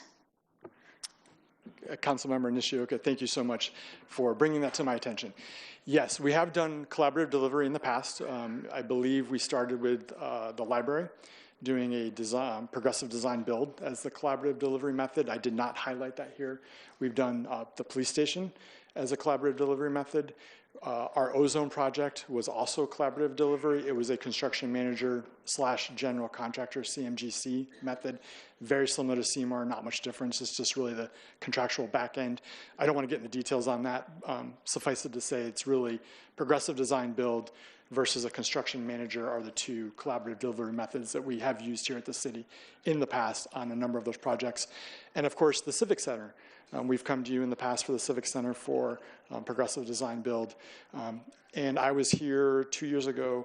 We're looking at doing, or approval to do, and we're kicking off the digesters. We have the tank cover for the digesters, and the interior structural on that one was authorized as construction manager at risk as well. Anything at the plant that has a big impact to the schedule, the recommendation from my perspective, engineering would be, and plant staff would be collaborative delivery, just because of the nature of the risk and schedule. So thank you. And cost savings. As I mentioned in one of the slides, because you're collaborating early, any of the innovation that a contractor brings to the table during that design phase, again, when you have the designer designing something, it looks great on paper. We do the best we can. We're getting it out the door. And then a contractor does low bid, and they may approach it from a different way. So they may come in with their own means and methods, how they want to deliver it, that may not align with how we were thinking. And then that's where you may run into change orders. You may also have unforeseen conditions, things in the ground that we don't know about, or other things that we encounter during construction that lead to change orders during design, bid, build, the traditional process. However, a collaborative method, because you get the contractor in early, they are saying how they are going to do something. When you talk about a project, here's the challenges, you're able to collaborate with them and build and identify solutions that you incorporate into that design that then they are going to do in construction. So those cost savings happen early on, and you don't see the change orders that increase the cost later on. You're also, again, do some of that early work. So you get the work done early, which means you are not as compressed during a narrow summertime construction window to deliver one clarifier, and you can bring it back online. And then, there's a lot of stress, there's a lot of risk, permit fees, all those are additional costs over time to try to get that done. Those are all things that happen in a schedule that, if you can't do early work. So again, benefit to the early work is you can avoid some of those. Thank you. Thank you. If nothing further, we'll close the public hearing. Councillor, to the motion. Yes, I move to adopt resolution number 2025-29 in support of an exemption from the competitive bidding process and use of a CMAR contracting method for the WBCF South Secondary Clarifiers Rehabilitation Project. Second. Motion and a second by Gwynn. Any discussion? Seeing none, will the recorder please call the roll? Councillor Tigan. Aye. Councillor Nishioka. Aye. Councillor Matthews. Aye. Councillor Gwynn. Aye. Councillor Brown. Aye. Councillor Vang. Aye. Councillor Nordyke. Aye. Councillor Varney. Aye. Mayor Julie Hoy. Aye. All right, moving on to item 4B. The Salem City Council will now conduct a public hearing to consider the annexation of an approximately 1.91 acre territory located at 4952 Center Street Northeast. The criteria applicable to the decision is SRC 260.010 G 1A, B, C, and D. Testimony, arguments, and evidence must be directed toward the applicable criteria or other criteria which the person believes to apply to the decision. Failure to raise an issue prior to the close of the public hearing in person or in writing, or failure to provide statements or evidence with sufficient specificity to provide the parties and the City Council an opportunity to respond to the issue precludes appeal to the Land Use Board of Appeals on that issue. A similar failure to raise constitutional issues relating to proposed conditions of approval precludes an action for damages in circuit court. The hearing will begin with a staff presentation. The applicant is limited to, let me go back. The hearing will begin with a staff presentation followed by testimony from the following. The applicant is limited to 10 minutes. Applicable neighborhood associations are limited to 5 minutes per association. Other interested parties are limited to 3 minutes, and the applicant may have up to 5 minutes rebuttal testimony limited to the issues raised during the public testimony. Thank you. Ms. Anderson-Ogilvie. Thank you. Good evening, Madam Mayor and Council. My name is Lisa Anderson-Ogilvie. I'm the Deputy Director of Community Planning and Development Department and your Planning Administrator. I'm here tonight to present the case for annexation ANXC 762. I'd like to request that the staff report, its attachments in this presentation be entered into the record. The subject property tonight is 4952 Center Street, so it's located on Center Street way out in East Salem, just to the west of Cordon Road. Here's an aerial shot of the property. It's a little less than 2 acres. It's currently developed just with a single family house and outbuilding. The property is designated on a comprehensive plan as developing residential, which is shown here in the light green. You can see most of the property surrounding it has the same designation. Other properties in the area are designated SF, which is single family residential, shown in yellow. And then we have a couple multifamily properties in the vicinity, which are shown in orange on this map. The property will be zoned residential agriculture when it's zoned, or when it's annexed, when it comes into the city. So that's the light green. And you can see there's some other light green property around that has the same designation. And then again, the yellow is single family. And then we have a few multifamily properties in the area that are shown in orange. All the properties that are white without a zoning are outside city limits, and so therefore they don't have a city zoning designation. The approval criteria for the council to consider on an annexation is listed on the slide. The first one is that you have to determine if it's exempt from voter approval. So if it's inside the urban growth boundary, subject to our comprehensive plan, and all the owners have signed the application, it's exempt. And so that's the case tonight.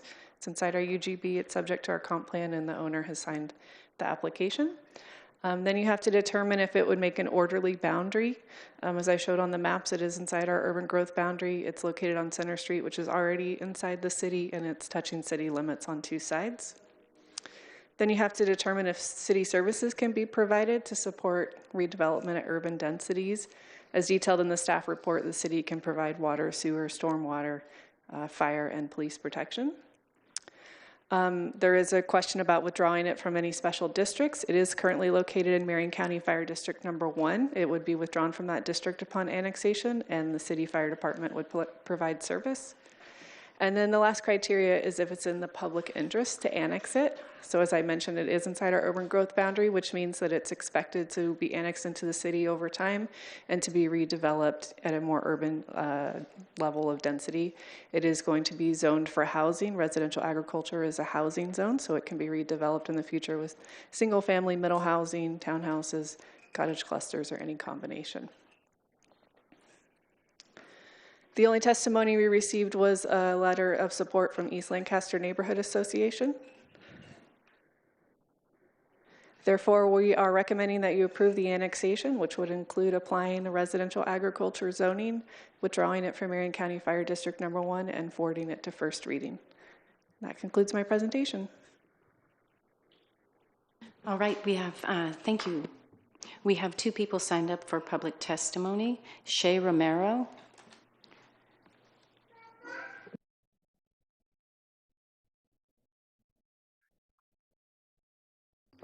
I think that's the applicant.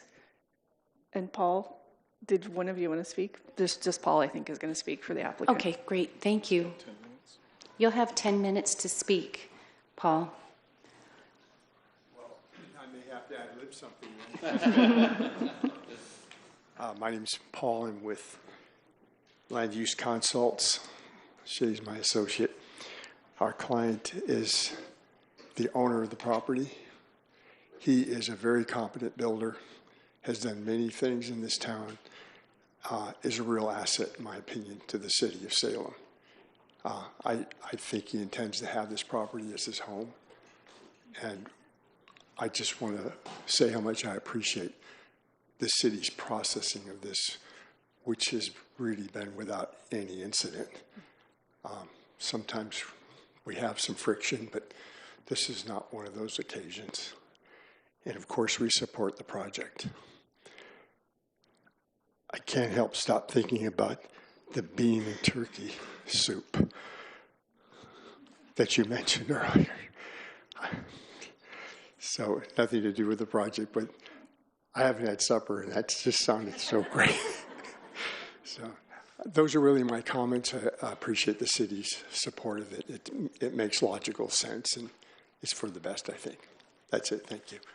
Thank you very much for being here. All right, Councillor Vang. Thank you. Then I motion to approve the annexation of the territory at 4952 Center Street Northeast, including the withdrawal from the Marion County Fire District Number 1 and the application of RA residential agriculture zoning and forward to first reading. I'll second that. We have a motion by Vang and a second by Nishioka.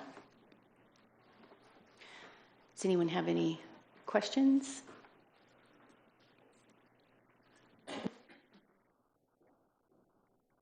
Will the recorder please call the roll? Councillor Nishioka. Aye. Councillor Matthews. Aye. Councillor Gwynn. Aye. Councillor Brown. Aye. Councillor Vang. Aye. Councillor Nordyke. Aye. Councillor Varney. Aye. Councillor Tigan. Aye. Mayor Julie Hoy. Aye. All right, close that public hearing and move on to the third. Item 4C. The Salem City Council will now conduct a public hearing to consider the annexation of an approximate 48.02 acre territory, including public street right-of-way, located at 3741 Langley Street Southeast and the 3700 to 3800 blocks of Langley Street Southeast and Timbet Drive Southeast. The criteria applicable to the decision is SRC 260.010 G1ABCD. Testimony, arguments, and evidence must be directed toward the applicable criteria or other criteria which the person believes to apply to the decision. Failure to raise an issue prior to the close of the public hearing in person or in writing, or failure to provide statements or evidence with sufficient specificity to provide the parties and the City Council an opportunity to respond to the issue precludes appeal to the Land Use Board of Appeals on that issue. A similar failure to raise constitutional issues relating to proposed conditions of approval precludes an action for damages in circuit court. The hearing will begin with a staff presentation, followed by testimony from the following. The applicant is limited to 10 minutes.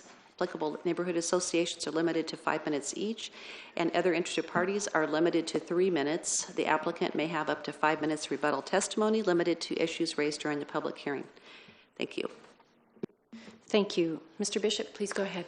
Good evening, Mayor, members of the Council. Bryce Bishop with the City of Salem Planning Department, here to present the staff report for this annexation before you this evening, annexation case number C763. I'd like to enter the staff report, the presentation, and all the attachments to the staff report into the record.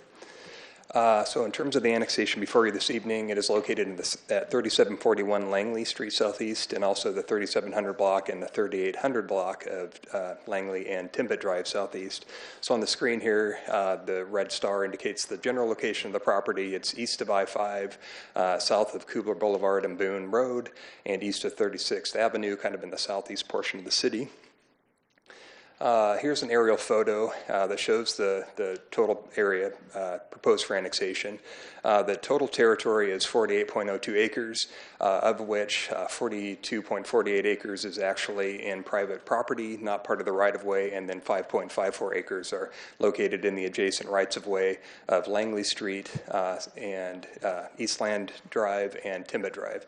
So the annexation includes not only the 5 tax lots that are highlighted in white here, but then also Langley Street from 36th Avenue to Eastland, the short section of Eastland over abutting the city limits to the east here, and then there's Timbet Drive, which currently is a very underimproved, almost like a driveway that ends at the southeast corner of the property, and then there's unimproved right-of-way that goes west, north, and west, again in a zigzag fashion, that would also be included in this annexation territory. The property is currently designated industrial on the Salem Area Comprehensive Plan map, as is the case with properties to the north. Properties to the south are designated developing residential on the Salem Area Comprehensive Plan map. Upon annexation, the property would be zoned IP. The IP Industrial Park Zone is one of the zones of the city's zoning code that implements that industrial comp plan designation. So there is no request to change the zone from what would automatically be upon annexation into the city. The approval criteria for annexations are identified on the screen. First, we had to make a determination if it's voter exempt or not, and this one is. It's an applicant-initiated annexation that has been signed by, the petition has been signed by all the owners of the property. It's within the Salem-Burma growth boundary, and it is subject to our comp plan. The proposal will result in an orderly extension of the boundary of the city. Limits. The property is contiguous to the city limits at the southeast corner. It's within the urban growth boundary and therefore qualifies for an orderly expansion of the city's boundaries.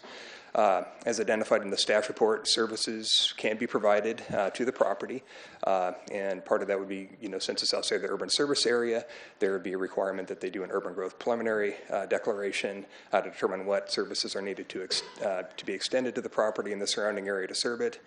The property is also within 2 special service districts. One is the Turner Rural Fire Protection District, and the other is the Santiam Water Control District. Upon annexation, the property would be withdrawn automatically from the Turner Rural Fire Protection District because the fire services would instead be provided by the City of Salem. The Santiam Water Control District is not an automatic withdrawal district, and so therefore it will stay within the district upon annexation. And the annexation is also in the public interest because it provides additional, tax base, for industrial zone land, which will encourage economic development within the city. In terms of testimony received, that is highlighted in the staff report, we did receive comments from the Santiam Water Control District, and they expressed a number of concerns, primarily relating to the Coates Lateral, which is a ditch or a ditch/waterway that provides irrigation and drainage services to properties within the district. And as properties have developed over time and properties have came into the city and they go away from agricultural use, there's less and less properties in the district utilizing their services. So there's kind of a pinch there in terms of how annexations impact the district. So in their comments, you'll see that are included in the staff report, there was concerns that were identified about since this property will be urbanized in the city and zoned IP, that it will no longer be used for water rights as would be afforded by the district for irrigation and drainage. And so they requested that the city include a condition of approval to require them to transfer transfer their water rights through a quitclaim deed to other properties in the district, so those water rights can be maintained. And there was also a request for the city to require the applicant to sign documents to terminate the water delivery contract with the property upon annexation. As identified in the staff report, the Salem Revised Code doesn't allow us to enforce private regulations between parties, and this is an agreement between the property owner in the district and any successor in interest, and then also the district itself. So we can't, through the annexation process, require them to transfer their water rights away or to sign a termination documents to terminate the water contract. That's between the district and the owner of the property. And there's also concerns identified for flooding and water quality concerns. When the property is annexed in the city and eventually developed, we have stormwater requirements to do with both quantity and quality measures. So in terms of how much runoff can go from the property into the surrounding systems, and then also what kind of treatment of that water before it enters into any approved point of disposal. And one of the bones of contention in the comments from the district was that Coates Lateral, those drainage channels are private, and then any development on the property doesn't have the ability to discharge into those private storm drain ditches. And so regardless of whether the ditches are public or private, if they are private, the development of the property can't discharge into those ditches without an agreement. But being outside the urban service area, there are other ways that they can provide stormwater to the site, and that would be through extension of stormwater facilities from the north, along with water and sewer that will also have to be extended to serve the development. So we feel that the comments at this point, at the point of annexation of the property, are really not germane to the question at hand. So based on that, we would recommend that the council approve the annexation along with its application of industrial park zoning once it's annexed, withdraw the territory from the Turner Rural Fire Protection District, and advance to first reading and advance the annexation to first reading. Thank you. There's no one signed up for public comment. Close the public hearing. Yes, we do have someone signed up, remote testimony. Oh. Hey everyone, this is Manish. Oh. I'm the developer on this project, and just want to reiterate everything that Bryce brought up. We think that the site has a lot of potential as a future industrial project, and we've got specific experience delivering those kind of projects in Salem. We built the roughly 1 million square feet that Dollar General partnered with us on east of this site, as well as a facility for Gensco. And so we hope to sort of attract another quality tenant to Salem and hopefully add some jobs to the market, as well as some economic vitality. And our goal is to sort of work with the city as well as all the other departments to achieve that. So I hope that we can get this approved.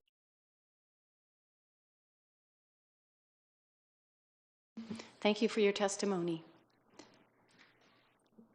We have no one else signed up for public comment, so we'll close the public hearing.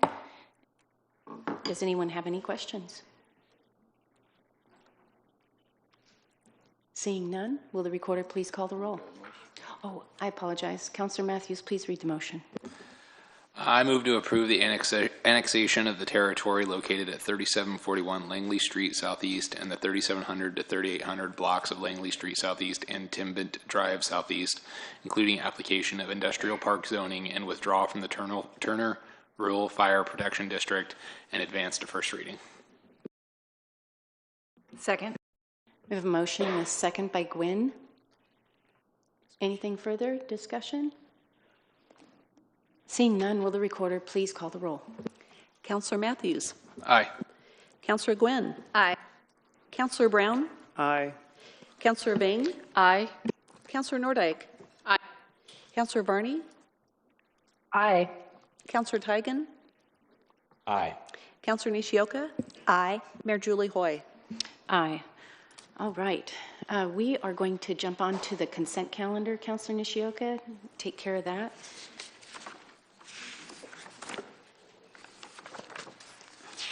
Whenever you're ready. Thank you. I move to approve the consent calendar. Second. Motion and a second by Gwen. Counselor, to your motion. Thank you. The consent calendar consists of the November 24th, 2025 draft council minutes. Action item 3.3A, authorize city manager to execute the attached cooperative improvement agreement with ODOT for the OR 22 Center Street Bridge Seismic Retro project. And 3.3B, authorize the city manager to execute an amendment to the cooperative improvement utility agreement for the replacement of city water and fiber optic utilities in association with ODOT's Salem Center Street Bridge Seismic Retro project. Whew, that's a lot. Thank you, Councilor Nishioka. Does anyone have any questions on any of those items? Seeing none, will the recorder please call the roll? Councilor Gwynn. Aye. Councilor Brown. Aye. Councilor Vane. Aye. Councilor Nordyke. Aye. Councilor Varney. Aye. Councilor Tigan. Aye. Councilor Nishioka. Aye. Councilor Matthews. Aye. Mayor Julie Hoy. Aye. All right. Motion passes. Five minutes? Yeah. We'll take 5 minutes, come right back to public testimony.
about the uncold? Is 7 Up all right?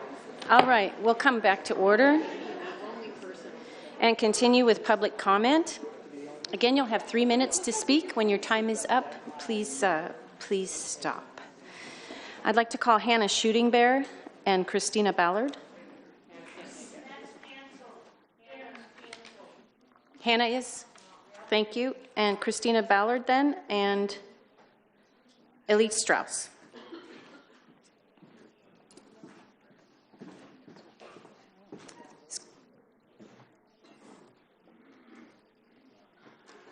Is Christina Ballard here? Okay, we'll move on to Elise Strauss, and we'll come back to Christina if she comes back in the room.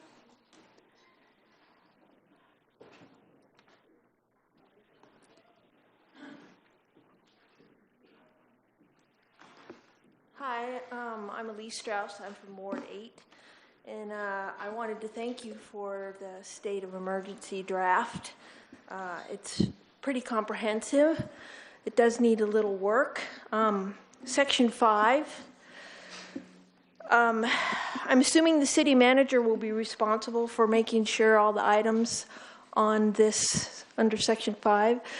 There are some items there that are pretty profound if they are done and they're done well, especially Section B. Who's going to be, what community partners are you going to be using? What immigrant rights advocates? What legal services providers? What educational institutions are you going to be working with? This looks good on paper, but if these action items aren't upheld and they aren't done correctly, this is just going to be another document that gets lost in the mix. I'm hoping that you will bring stakeholders to the table, because everybody here is ready to roll on things that will help our community. And I'm hoping that you will talk to the stakeholders and the people who are affected by this. If you sit down with the kids at Luce, they're going to let you know what the community needs. We don't need to prevaricate on this forever. These things need to be done, and they need to be done now. And on Section 14, it states, the City of Salem respectfully requests the State of Oregon provide support and resources to community partners. Why are you kicking the can down the road to the state? This is a Salem issue. Hillsborough and Washington County ponied up $400,000. And Woodburn, $30,000. This is a Salem issue. We need this money now. When a family member is kidnapped, the resources that the family needs are profound. What about the guy whose car was trashed by ICE when they ran him off the road and they totaled it? These families need money. We don't need this to be kicked down the road to the state. You've got what? We've got $3 million in the general fund. $200,000 or $300,000 is a drop in the bucket. We need this money now. And now's the time to be brave. We need to hold ICE accountable. Attorney General Rayfield on November 25th submitted a letter to the Department of Justice stating that the letter is actively monitoring federal conduct and will investigate any case where a federal officer appears to be acting outside the reasonable scope of their duties. You need to uphold the rule of law, and it needs to be done now.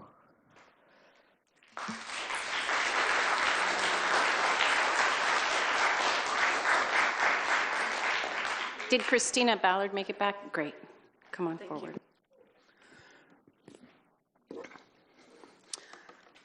My name is Christina Ballard, and I live in Ward 7, and I am here to encourage you to take a step further than what is proposed in the state of emergency declaration, specifically setting aside funds to assist people impacted by ICE's actions, one of the demands from a lot of the folks you're going to hear from. As an American, I'm ashamed by what this federal administration is doing. DHS has blatantly disregarded court orders and has sought and received permission to racially profile people, which they are doing. Like the majority of citizens in the United States, my family were once immigrants. My grandparents came from Italy to escape fascism. They came via Ellis Island, and they were welcomed by Lady Liberty. I'm sure you're familiar with the poem on her pedestal, which begins, "Give me your tired, your poor, your huddled masses yearning to breathe free." My mother honors her family by teaching citizenship classes, and I do my part by participating and volunteering for things, and I also did my part by educating myself and becoming an educator. I have a master's degree in communication studies, which means I know how to find information. I know how to find accurate information. I used to teach information literacy, and one of the things I'd like to express to you tonight is the misinformation that people are receiving regarding the situation with ICE. I hear a lot of people say that immigrants don't have a right to the 14th Amendment. Well, the 14th Amendment distinguishes between citizens and persons, and it states that no person shall be deprived of life, liberty, or property without due process. Not no citizen, it says no person. Since the federal government is failing us, we need to take it to our state and local leaders to protect people, which puts you in a bad position. As Councillor Matthews so very rightly pointed out, that pragmatically, the things that you can do are not effective. They cannot be effective against what the federal government is doing. You cannot make ICE stop. You cannot make them change the way they're doing things. But what you can do is you can help pass on accurate information. You can put pressure on the federal representatives to stop the illegal actions that ICE is taking. What you can do is support all of us. And I'll leave you with a number that surprised me. The most recent data from ICE show that the share of immigrants detained who had criminal convictions had fallen from 62% of detainees in January to 31% in November. Thank you for your testimony.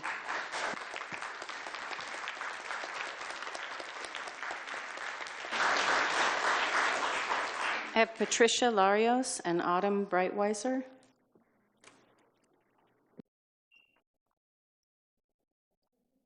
Hello, my name is Patricia Larios. I live in Ward 6. First of all, I want to point out that America, North America to be exact, is made out of 23 countries: Canada, Mexico, the Caribbean islands, Central America, and the United States. If you haven't noticed yet, I want to bring to your attention the fear that ICE is bringing to our communities with the targeted violence and violent arrest. ICE is using racial profiling to harass and detain those whom they assume are not citizens, people of color, in work vans at work locations. Children of all ages are seeing this. What kind of example are we setting? To fear law enforcement? To eventually grow up and hate them? Immigrants are one of our most hardest workers. They'll take any job, low-paying job with zero benefits. What's going to happen to our economy when, these people are gone and they're no longer working our fields, picking our crops? What's going to happen when we're having to pay more prices for the food that would normally cost us less because we have people working? This is a problem that is hurting our community as a whole, not just as immigrants.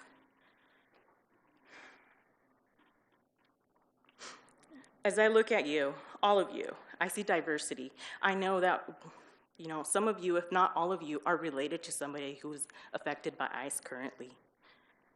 The council's vision for Salem is to be safe, livable, and sustainable capital city with a thriving economy and vibrant community that is welcoming to all. Well, we don't feel safe and we don't feel welcome. We want to continue to be the city of the sanctuary, and like our neighboring cities, we declare a state of emergency. Thank you.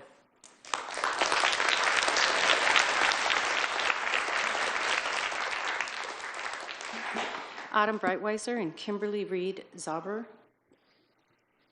Autumn Breitweiser, 97302. I've been a high school teacher in Salem for 25 years. A couple weeks ago, we were in lockdown for 2 hours. When the alarm goes off, it is my job to sweep my hall and pull in all my students in the vicinity with urgency. It's not a joke, and I take this responsibility very seriously. I don't care their grade level, IEP designation, I don't care if they like my class or not, have purple hair, or are a legal citizen of the United States. I don't pause to ask questions, and I do not debate whether they are worthy of my safe haven. In that moment, all I see is their humanity, and as their teacher, my role to protect them. This is what you need to do in this emergency situation. The alarm has been pulled and voiced by thousands of community members, black, brown, and white alike. For every person that was here last week, we each represent at least a dozen other people who were unable or afraid to attend. And we have been sounding the alarm for months. There's a real threat of danger out there, and you are burying your head in the sand, or you have a heart of stone if you don't see it and you don't feel it. When you care for people, when it appears that they are under any sort of imminent threat, when they tell you that they are afraid and they ask for your help, you open your doors, you take them in, and you see their humanity, and you recognize that it is your job to protect them. I have taught my entire career at McKay, and if you have ever stepped into that building, you would know that I'm the minority there. I will retire there, and it is my community, and those are my kids. I teach art in what we call the art sanctuary. And why is it called that? Well, because we saw a need decades ago, and we acted upon that need. As a teacher, it's our job to ensure students and families know that we can provide a safe, inclusive, accepting, and sacred space where all who enter are free to be and express themselves as they are. We voice it, we promote it, our words are backed up with actions. We revisit this commitment multiple times throughout the year, every year. And this is what healthy communities do for each other. We see each other's humanity and we do everything we can to protect each other. You must create a sanctuary. As a professional educator, one of the skills I possess is being able to determine the well-being of my students based on their attendance, behaviors, attitudes, and engagement. And many are not okay. I have a bulletin board outside my door that generally displays flyers for art schools, scholarships, and creative competitions. It currently holds red cards, phone numbers for PERC, ECHO, family safety planning, and food bank resources. I replenish this information because it is taken daily, and I recognize their struggles and their pain, and I see their humanity, and I take initiative to provide resources to protect them. Because I have created this sanctuary, I am also a trusted adult and privy to student talk. I've been asked, is it safe to keep coming to school, Miss B? What would you do if La Migra came into our classroom right now? I've overheard students talking about what they would do if a masked man smashed their car window and detained them at gunpoint. I'm sorry, but these are conversations our students are having in high school. Is this what you talked about when you were in high school? My point is this. This is your time to do something. We are the capital city of the incredible state of Oregon, and you are its leaders and supposed to be the trusted adults in the room. It is your job to identify the needs of the community, and when you don't, then you must listen to those hurting and act decisively, act immediately, reflect care and concern, make public reaffirming statements and commitments, and then most importantly, back them up with actions. Thank you for your testimony. It is your moral responsibility to create a sanctuary for people. Your time is expired. And like a lockdown, pull everyone in during the emergency. I'm sorry, with urgency. Your time is expired. Okay? Thank you for your testimony. Fulfill Luce's demands. And I don't know, I'm sorry if this is out of protocol, but can I address the students in the room real quick? No, I'm sorry. Someone needs to address the fact that they are here on a school night, and they are standing up and using their voices.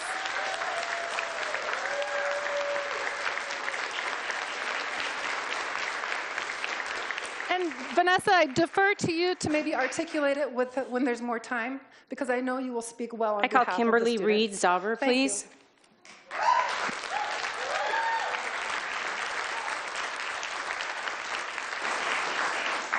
I'll just reiterate, please be respectful of the time so we can make sure to get to everybody within a reasonable time frame.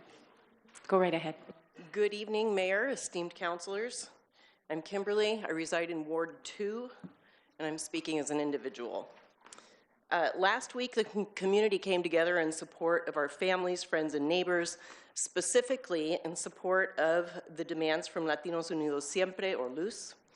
Those demands really boil down to something that we heard earlier this evening in the Proclamation for Human Rights Day: freedom from fear and want. And honestly, when you put it that way, it doesn't, freedom from fear and want. It doesn't sound like such a stretch, does it? Before going on, I would like to say thank you truly to the council for heeding our public voice and taking action on the crisis caused by immigration and customs enforcement action in our city. Your leadership demonstrates a commitment not just to due process, but to justice and compassion, and those are values that we really hold deeply here in our community. Today, I'm calling on you to shoulder the responsibility we have towards members of our community who are in vulnerable situations due to unlawful and unconstitutional federal actions. Lewis has put forth a very clear and crucial demand: allocate $300,000 from the city budget to support those impacted by ICE detentions. This amount corresponds to the city's minimum revenue guarantee for commercial airlines, meaning that it is a feasible expenditure. The ongoing immigration crisis has not only affected those directly involved, but it ripples across the city. Families are facing uncertainty, fear, and distress. Investing in these support systems moves us that much closer to freedom from fear and want. But I'm going to backtrack here a little bit, because we hear a lot of talk about investing. But people are not investments. We don't spend money on people to turn a profit. We spend money on people because they're people. The purpose of government money, and by that read taxes, the purpose of government money from city all the way up to the federal levels is to provide infrastructure and support for the people who live here. It's not to generate profit. $300,000 for freedom from fear and want. Sounds like a good deal. Thanks.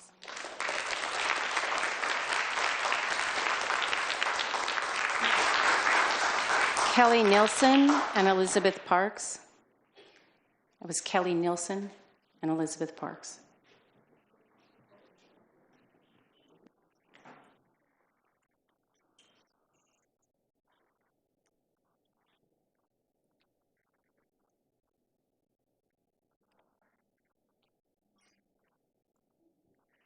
Good evening, councilors and mayor. This is Kelly Nielsen. I'm from Ward 1. Good evening, Councilor Tagan. I spoke last week about the time when I lived in the salad bowl of the United States in the Pajaro Valley of California. While I lived on, there were a lot of rural roads out there, and I lived on one of them. And one morning, while my husband was at work, and I was on a blanket in the kitchen doing yoga, some cops knocked on my door. They were really upset about something I didn't know what it was, and they put pressure on me to come in. They didn't have a warrant, but I was afraid, and so I let them in anyway. They swarmed through my entire house. They put a picture of a young Mexican man that I had never met in my face 3 or 4 times, trying to extract a confession that I knew him or knew where he was. They asked, and they finally, it took my husband calling them to get them to leave me alone, because they pull their car up in the dawn and up our hill, and just watch us. Just look at our quiet house in the morning. That incident scared the living daylights out of me about the police, about my community, and about my leaders. I can't imagine how I would have responded if I would have known those cops could have used any amount of excessive force they wanted and not having to be held accountable. If they could have just busted in without a warrant. If they would never be held responsible for the way that they treated me.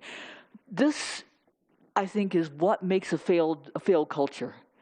It's not the food that people eat. It's not their religion or anything like that. It's when certain members of the community, of the culture, are given impunity to act out on other members of the community, the way we see ICE doing now, the way we see billionaires doing now. I can't imagine what it must feel like. So please pass this resolution with the funding, with the action items. The justice delayed is justice denied. So please help our residents now. 20% of us is all of us, because we're all interconnected. So please, fund this, make ICE obey the law. Why is it so much to ask that they follow the traffic laws, that they identify themselves?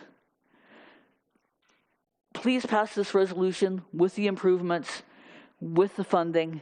Do everything you can to uphold our citizens and our way of life and the culture that we have. Thank you very much. Have a great evening.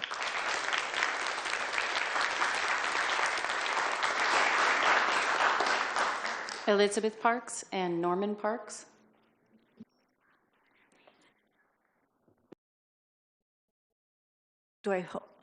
I'm Elizabeth Parks, and I live in Ward 6. And I am here in support of ICE, and I appreciate that they are trying to find criminals and remove them so that our citizens are safe. I recommend that we do more to help law-abiding non-citizens to be able to remain and become legal residents who contribute to our communities.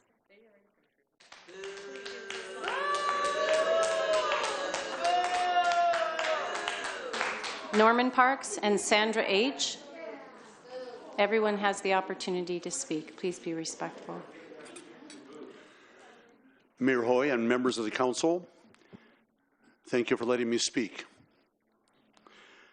I would like to first of all express my appreciation and support for Mayor Julie Hoy and the Salem City Council for the excellent work they are doing. We wish you well for your leadership and your service. Secondly, I'd like to express my opposition to the proposal that Salem declares a state of emergency, quote unquote, because of ICE coming to Oregon to enforce federal laws. ICE is the remedy for the problem. ICE is not the problem. The problem is that the previous presidential administration allowed millions of undocumented and unvetted people into our country from a number of different countries. Many came from countries who hate and oppose America. Many were criminals in their own countries, led out by their governments. Many are pursuing criminal endeavors in America. Watching my time. With the recent reducing and commuting of thousands of inmates' sentences by Governor Tina Kotek, Salem and Oregon are facing a more difficult task to maintain law and order and provide safety for our citizens. The very last thing we need to do in light of these facts is to resist or conflict with ICE. ICE is a constitutional and effective arm of the federal government to save us from people who have evil in mind for us and who have no legal grounds to be here. Why would we want to resist the qualified and authorized help that we need? If we do, it is at our own peril. Please oppose any state of emergency proclamation against ICE. Rather, we need to support ICE to serve the best interests of the citizens of Salem and all the citizens of Oregon. Thank you very much. Okay, Sandra H. and Samuel. Sandra H. and Samuel.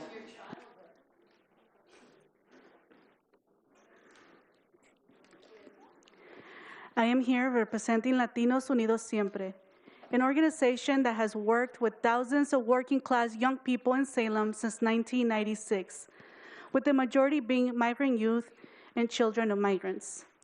Last week, over 200 community members gathered in defense of our migrant community who is being terrorized by fascist, masked men sent by the federal government. Among the many demands we made to increase local protections for our migrant community, it gives us hope to see that the City Council has moved forward with proposing a declaration of emergency. This declaration, however, falls short in action. When we are being persecuted, when our lives are at risk, when we are being kidnapped and disappeared, symbolic proposals do not protect us. Material ones do. We need a financial investment to support the victims of ICE. $300,000 is the bare minimum to meet the needs of 20% of Salem's population. Funds are needed to provide families emergency relief and legal support, a basic constitutional right that is being denied to our migrant families. We are not asking for free money. We are demanding an investment from our tax dollars that our migrant workers contribute to in Salem. Despite paying taxes, undocumented workers do not have access to public benefits, healthcare, or even a retirement fund. We are demanding that this city invest back the money our migrant workers pay to support our families in this crisis. We need our local police department to make clear and public commitments that follow actionable steps, such as ending the use of unmarked vehicles, executing traffic and criminal violations against masked men who are kidnapping our families, and making a clear and solidified commitment to never sign onto an 287G agreement. With this declaration of emergency, we also ask that the City Council follow up by demanding that the Marin County drop any lawsuit that challenges Oregon's Sanctuary Promise Act. As our local representatives, we expect that you look out for the well-being of our community, of your constituents, and this lawsuit is putting us at risk. We have work to do. We are tired. This is the bare minimum for anyone who is willing to be a public official. You're not doing the work. We are. So make our work a little easier by giving us what belongs to us.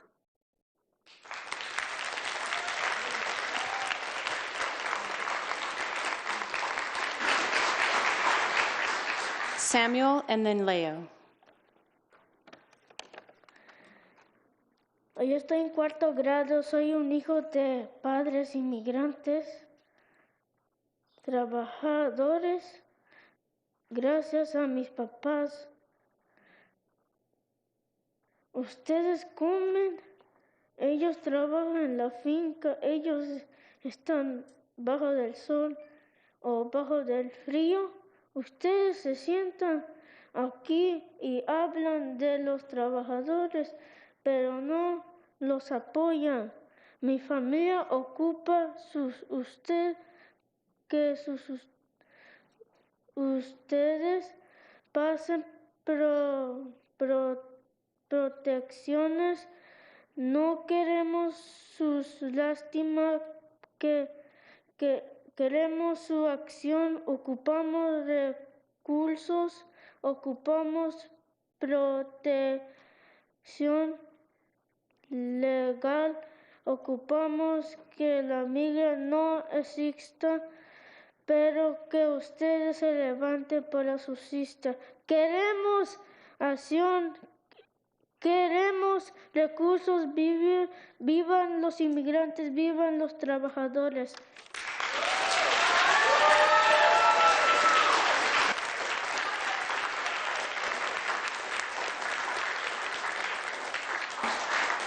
Leo and Sophia. I demand that you guys invest $300,000 in our communities and take ICE out of our communities.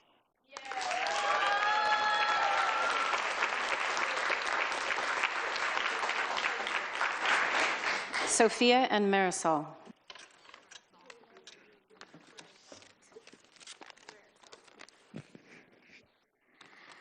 I am a student in Salem, Kaiser. As a daughter of immigrant workers, I am here to stand and defend my family. I demand that you pass an emergency resolution. We need $300,000 to legal support of resources. Stop wasting our time and start acting now. We don't need symbols. We need action. Thank you.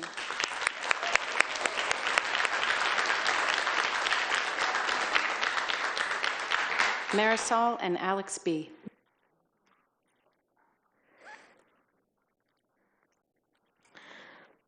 Hello, I am 12 years old and I am here today to testify again for those who cannot be here. For politicians, maybe it's easy to be quiet when human rights are being violated. Oh no. Wait.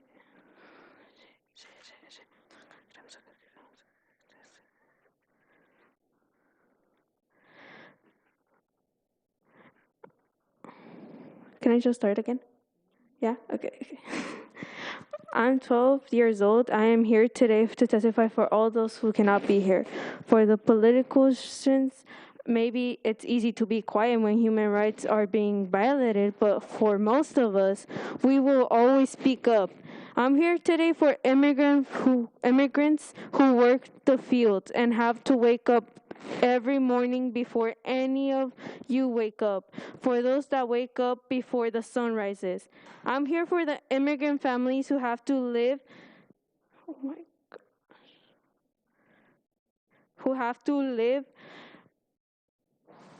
are here, immigrants, families who have to live in and try to survive in fear. For the kids who go to school and have to lock their phones in the yonder pouches and can't focus because of the anxiety and depression they're feeling, not knowing if their parents are going to be home when they get home. Kids who think to themselves, what if ICE is at their work and I'm here at school not knowing what's going on? I'm here for the strong immigrant moms who smile at their kids like it's nothing wrong, while their heart is breaking inside, and whose love is more powerful than anything. Immigration is a result of U.S. displacement. I will repeat this again. Immigration is a result of displacement caused by the U.S.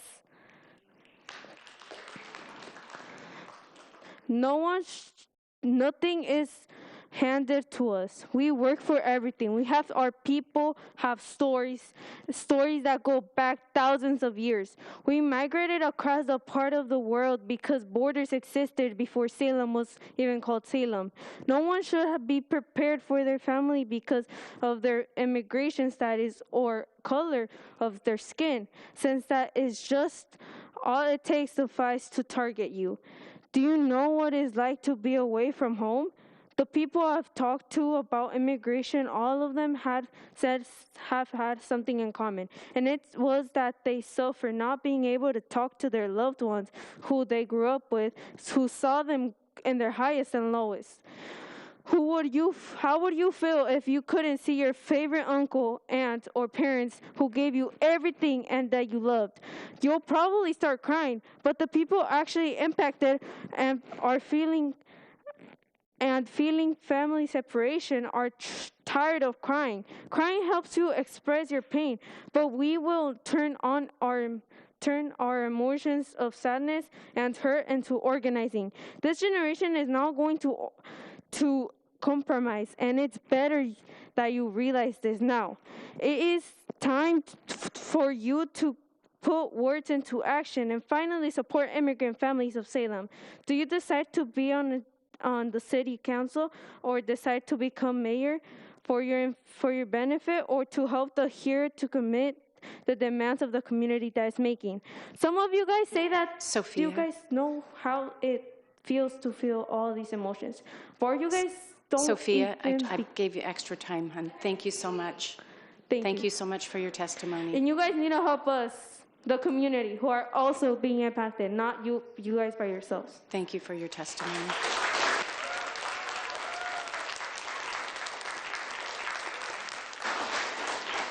Marisol and Alex B.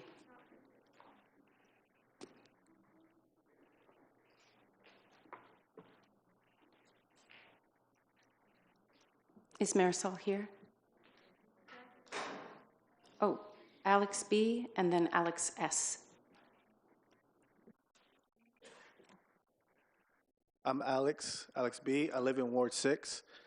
I'm here talking as someone who grew up in Salem and has parents who are immigrants and are workers. You guys proposed a state of emergency, but let me give you guys a little timeline on what happened. Last week we came, 200. You guys had a cute little resolution you wanted to recite. You guys didn't talk to us. You guys didn't reach out to us. We're not hard to find. Marion County has a rich history of immigrant organizations. And we don't just help out immigrants. We help out poor people, working class people. During COVID, it was those organizations that held it down. We didn't get no awards. We don't want no awards. We did it because that's what we do. We help those who can't help themselves. I'm mad. I'm disappointed in you guys. You guys said some nice words after we left, but then we saw the resolution gutted. There's no budget. Stop infantilizing us. We're not children. This is real things we're going through. Our parents are working class people. We are important people. Without us, you guys wouldn't have food. You guys wouldn't have the Christmas trees you guys are hanging out. You guys wouldn't have anything. Why is it that I get the feeling that you guys wouldn't do this to the business community? You guys wouldn't draft up a resolution without touching base with them? No. They would be so mad at you guys. They would be like, why are you guys doing this and not talking to us? You guys don't do that. Why are you guys doing that to us? Why are you guys doing that to us? Stop infantilizing us. And then I see some of you guys say, oh, the mayor is bigoted, the mayor is a Trump supporter. Where are you guys? Set the example. If the mayor is like that and the other two constituents are also, what are you guys doing? Go up and beyond. We know what's going on. You guys are the majority. You guys have power. You guys are not regular people. We voted for you guys. When it's time for Ward 6 to have elections, we talk to our neighbors. We say, hey, this person is good. This person's not good. Because we're a community.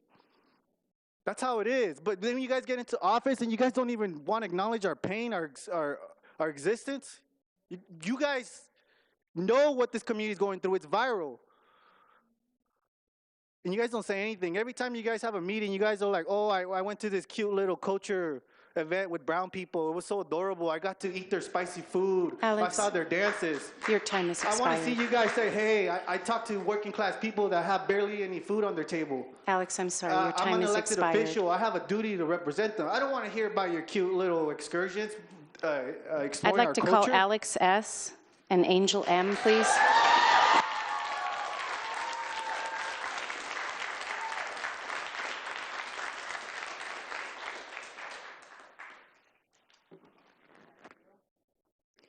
Hi, my name is Alex, and I live in Ward 5, but I also serve and support communities in all wards. I'm standing here today not just for myself, but for every young person who's cried themselves to sleep, unsure whether their family will still be together in the morning. I'm standing here for the parents who are terrified to go to work because stepping outside of their home feels like they're stepping into danger. I'm standing here for the students who can't concentrate in class because their anxiety has taken over their minds, and for the families who feel like they're disappearing in silence and unseen or unheard or unprotected. While our community is living through a real and undeniable crisis, we are here fighting for the bare minimum that you all are obligated to do, the $300,000 investment. And let's make it clear, this is not only the only demand that we have. This is the bare minimum any city with consensus should be willing to invest into the people who are living under under constant threat and fear and instability. And I also want to be clear when I say this. Shame on every single one of you who refused to vote in favor in making this a sanctuary city or declaring a state of emergency. The excuses, deflections, the outright nonsense you all offered the last meeting did not reflect what the community is demanding. And let me remind you of something. You seem to forget. You are not here to vote on your basis on your personal opinions or personal fears. You are here to carry out the will of the people. We are the stakeholders, not you. And if you are unwilling to confront the realities and the harm that is being done to our communities, then step aside and sit quietly in the back and cower there if you must. Because we will continue protecting our neighbors and fighting against the harm that's being inflicted on our communities, whether you choose to do your job or not. Especially you, Mayor, also. Especially because you also gave a pretty statement last time on Monday, but then voted to not declare a state of emergency. When there was also a detention that happened a few doors down from your own business also. We didn't forget. And if anyone here still doubts the value of the impact our immigrant communities have, let's talk about real facts. Immigrants are essential to Salem and Oregon. They make up about 10% of Oregon's population, roughly 400,000 people, but produce 13% of the state economy's output, which is $33 billion. They do crucial jobs in agriculture, healthcare, and local businesses, putting food on your tables and making the economy run. In 2023, immigrants and households contributed around $5.6 billion in federal, state, and local tax, including $700 million from undocumented immigrants funding school, roads, and public services. Beyond taxes, immigrants spend money on groceries, rent, services, and small businesses. Alex. Immigrants are not draining the state. They're not a burden. Immigrants are building Oregon. Immigrants are sustaining Oregon. Your time and is immigrants expired. are Oregon. Thank you, sir.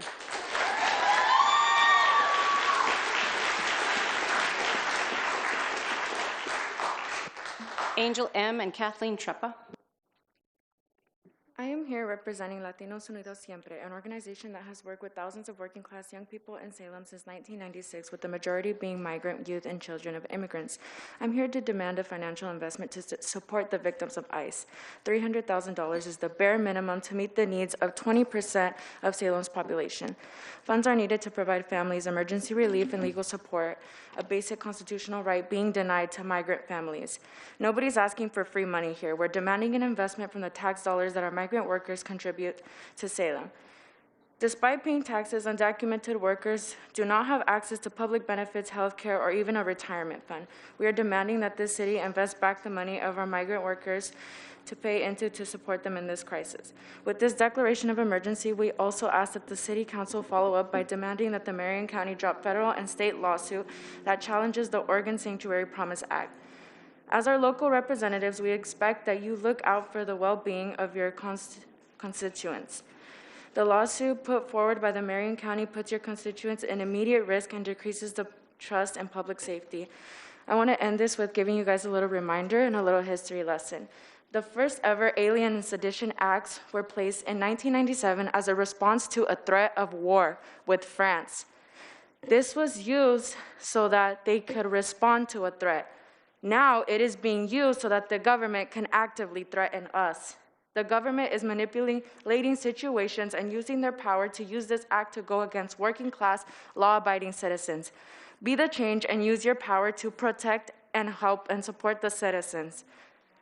If you oppose this, you are nothing but a disgrace of the duties that you hold in that chair you are sitting in and to the people of Salem. Thank you.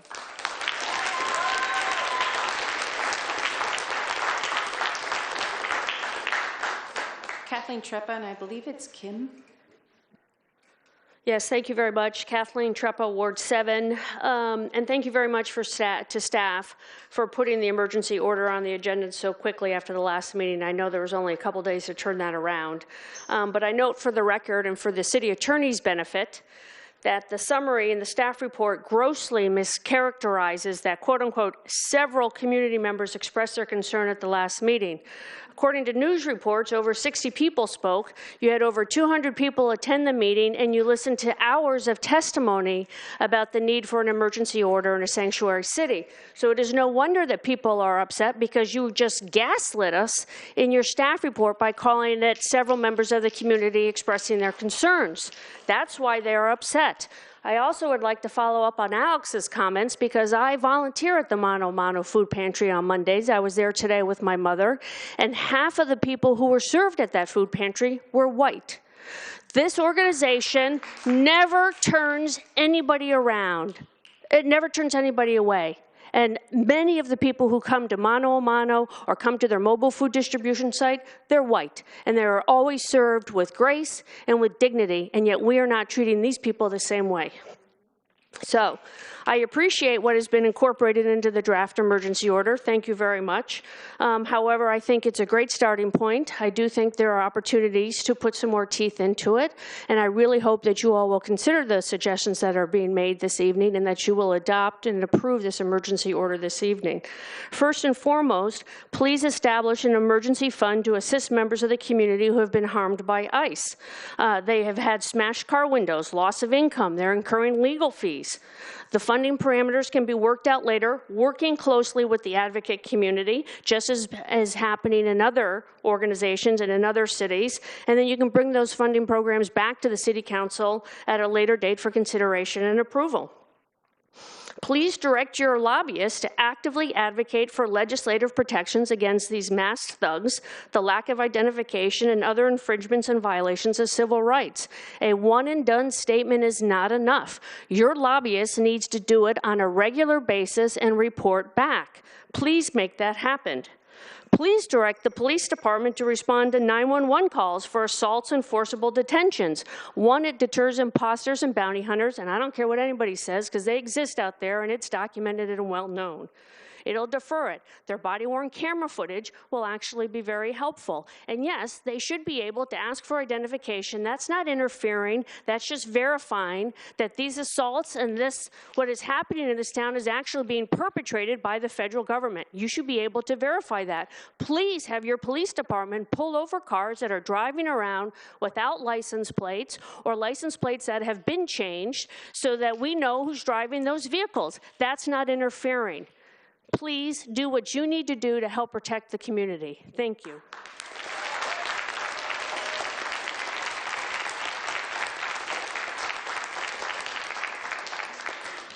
I believe it's Kim and Julie R. It is. I'm Kim. I'm from Ward 4, and I was truly amazed when I realized I agreed with Councilor Gwynn and Matthews last week. This was a first for me. They both voted against an emergency declaration because it wouldn't do anything, and I agree, this proposed declaration really doesn't. Knowing that this draft doesn't do enough is a necessary first step to crafting a declaration that will actually benefit the people most impacted by the near daily abductions taking place here. Last week, when Councilor Nordyke looked at other declarations, it seemed she selected the one most likely to gain support from this council, the one that did not provide any monetary commitments. She chose Hillsborough as an example. What went unsaid was that Hillsborough had already designated emergency assistance funding to help impacted families. They had previously pledged $200,000 in emergency funding, so it was not included in their declaration, and they had pledged $200,000 in community grants. That same day, Washington County also declared a state of emergency and designated additional funds to provide assistance. A few weeks ago, the city of Woodburn also declared an emergency and also set aside funds to provide financial assistance to support their communities. What could all of these other counselors have known that our counselors still need to learn? That Hillsborough and Woodburn have chosen to provide financial support to help offset the negative financial impacts on families and businesses is instructive. I strongly urge this council to do the same now and adopt an emergency declaration which will provide a minimum of $300,000 in emergency assistance funding. There is, of course, much more than a meaningful emergency declaration can do to help our community. I ask that the council design and adopt a revised and corrected declaration to include the $300,000 in emergency assistance funding and include the many other critical actions that were outlined in a draft resolution submitted by Latinos Unidos Siempre prior to last meeting. Thank you.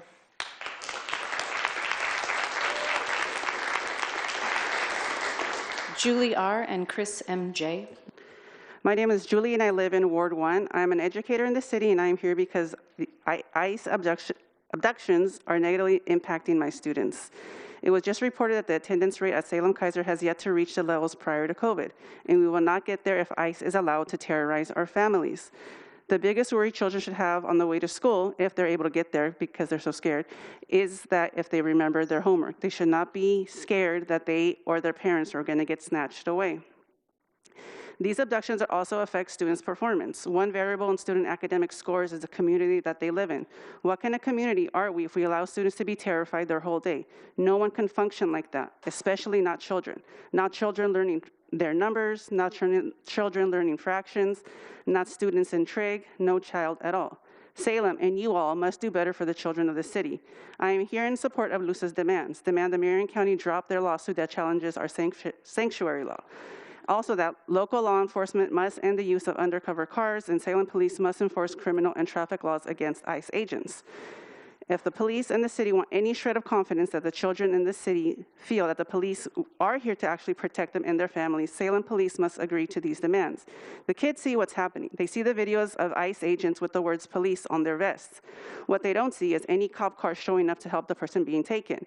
With your inaction or indifference, how can students and kids tell cops apart from ICE? Is there even a difference? All federal and immigrant agents must fully identify themselves. At our schools, employees must have a photo ID.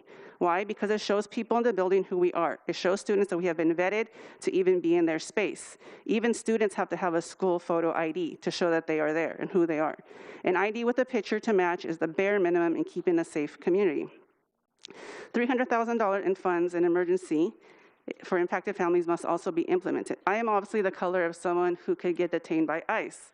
Even with my professional degrees and access I have because of that, I would struggle to even be able to pay for a lawyer. So imagine families who don't have the resources like myself. You must agree to these demands and add these to your resolution for the students and their families in Salem.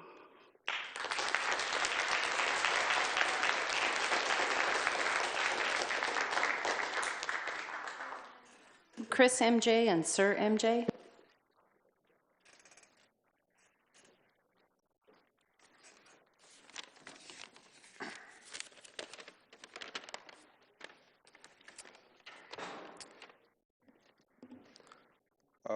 My name is Christopher, and tonight I'm speaking not just for myself, but for my entire community. Christopher, I'm sorry to interrupt. I just want to make sure you get all your time. Go ahead.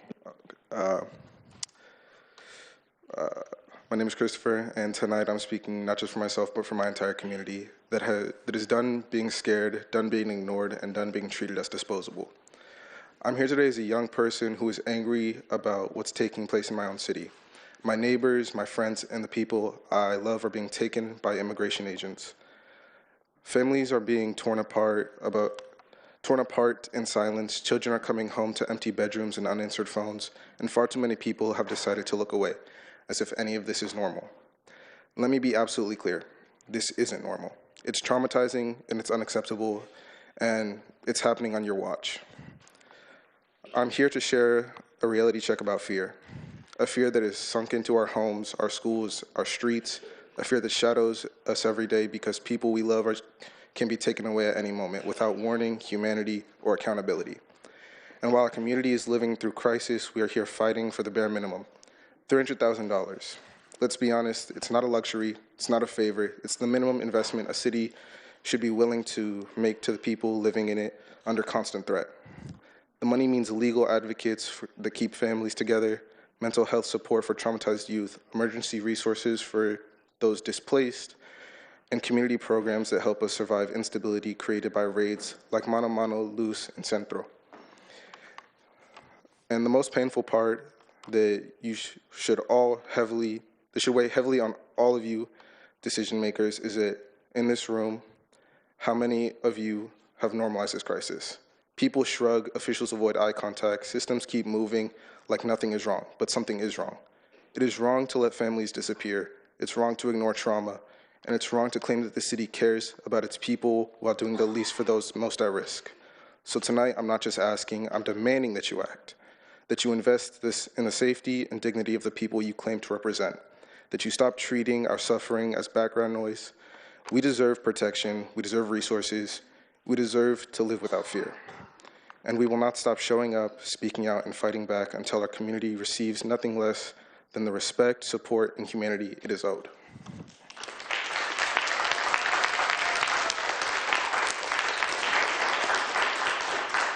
Sir MJ and Cynthia R.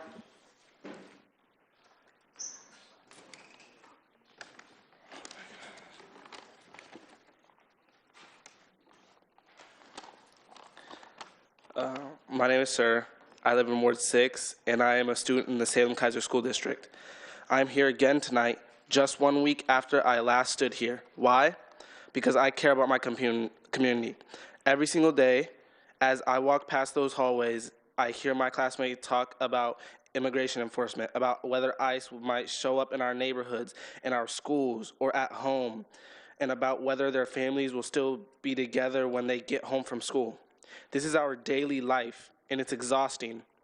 And so I have to ask, how can it be that this crisis is so real for us, but so easy to overlook here?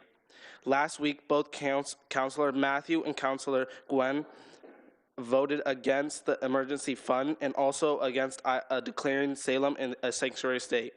For students like me, that vote felt like a message that our safety, our mental health, our futures, and our families are not worth protecting.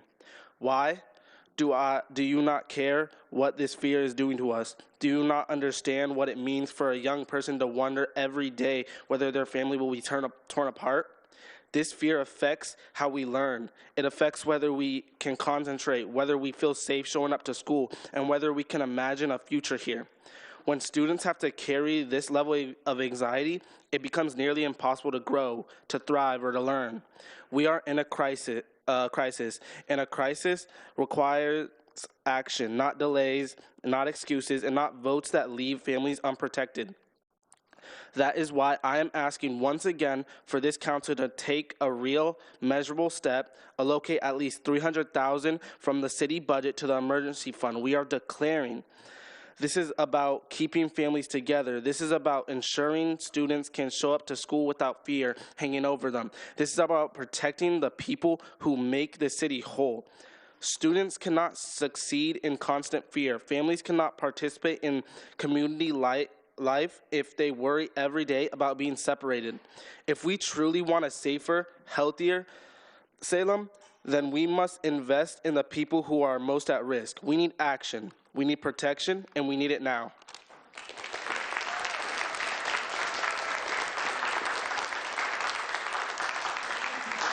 Cynthia R. and Felix May.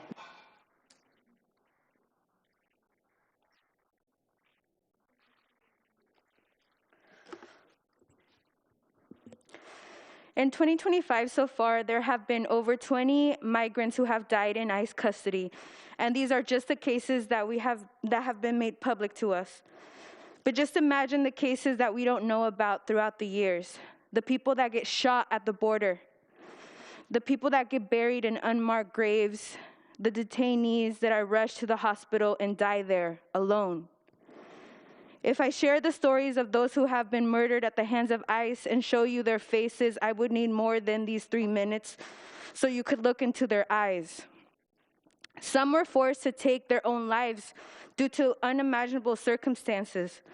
Others were murdered due to medical neglect and other chronic conditions. But something that they all have in common is that all these deaths were preventable. ICE is trained to kill. It is a machine that runs on the complete exploitation and misery of migrants. It runs on the bloodshed of migrants and operates to make the rich richer. It is a business of death. ICE has blood on their hands. They are violent, and their existence means that people die. ICE detention center prisons are death chambers where people face psychological warfare. They are starved, they are beaten, they are sexually assaulted. The community knows that this has been happening for years. The entire country does. So why don't you? There is no AI video or online public statement approved by PR or city managers that can sugarcoat this reality and the inhumanity that is currently going on. As the City Council, you have an obligation to know this and take action. There are no excuses to being ignorant in times like these, and there are no excuses to being a coward. There is too much at stake. There are lives at stake. Everyone in this room has a duty to fight against this, and if you cower away from simply speaking up, it means more people will die. And like ICE, you too will have blood on your hands. But honestly, your silence has reflected that you already do. Reports show that in November and October, there were 633 people in Oregon that were kidnapped by ICE, and none of you had anything to say. None of you cared to take action. Ignoring our community members being kidnapped as elected officials is directly breeding fascism into the city. That is what your political legacy will be. This is not something to negotiate about or compromise on. We demand that you declare a state of emergency in Salem, and we demand that you all step up and do everything in your power to keep immigrant families safe, and demand that you invest $300,000 in emergency funds to affected families in our cities. We are not just our labor. You need to begin valuing migrant families as human beings, because if you don't, people will continue to die.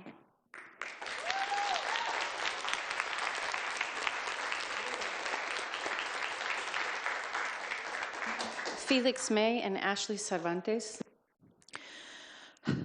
Hi, my name is Felix. I live in Ward 7. Mayor Julie Hoy, I recently learned that you went on a mission trip many years ago to Oaxaca, Mexico. You have a song on a Christian music album from the year 2005 that includes English and Spanish lyrics. Because of this, I think you might consider yourself an ally to the Latino community. I would like for you to consider what that means. When you are in a position of power and a group asks for your help, what would an ally do? What should you do when a group is pleading for you to see them and for you to hear their concerns? City councilors, I hope you are able to hear Latinos Unidos Siempre's demands and honor them, particularly the use of $300,000 of City of Salem emergency funds to support families impacted by ICE. Councilor Nordyke, please amend the state of emergency motion and add those funds. There are people who will say that cops choose their job because they want to push people around. I hear time and time again from police officers and city council members that this isn't the case. They're there to serve and protect our community. They chose this career to help others and to fight bad guys. Okay, but the bad guys are here terrorizing people, and all of a sudden that's not in their job description. Being undocumented in this country is a civil offense, not a criminal one. Another civil offense is jaywalking. If men in masks with guns were scooping up every Chamber of Commerce member who we suspect has jaywalked, I can guarantee that the Salem Police Department would be doing something about it. Why is it that when black and brown people are being kidnapped and go missing in custody, that apparently isn't a problem for our local law enforcement? Is their job just harassing unhoused people? I would love to have faith in our local law enforcement, and I would love for them to rise to this unprecedented occasion and keep our neighbors safe. Otherwise, my concern is and will continue to be that they are afraid to arrest their peers who moonlight as federal secret police. If this is not the case, then prove it. Arrest ICE agents. They are breaking the law. And I think that everyone here should say thank you to Latinos, and I'm sorry, I can't talk. I think everyone here should say thank you to Latinos Unidos Siempre for coming here and for having to hear insane, racist, old white people and to try to get you guys to treat them like people. That is ridiculous. Their labor, their emotional labor that they've had to do for this is ridiculous. Fix it.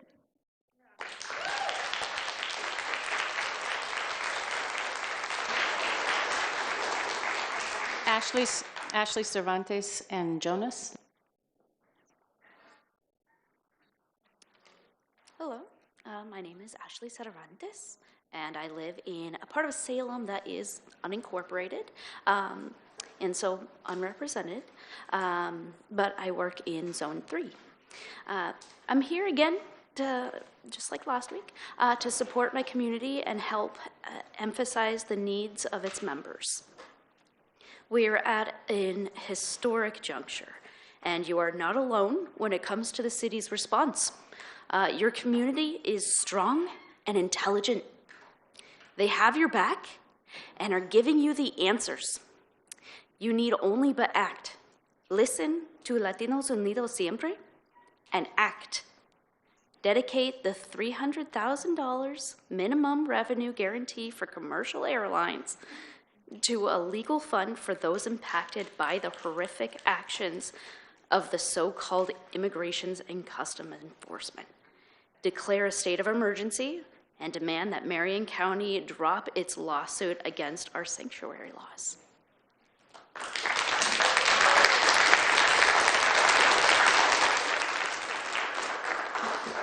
Jonas, and I believe it's Mary Mobley Orthaus.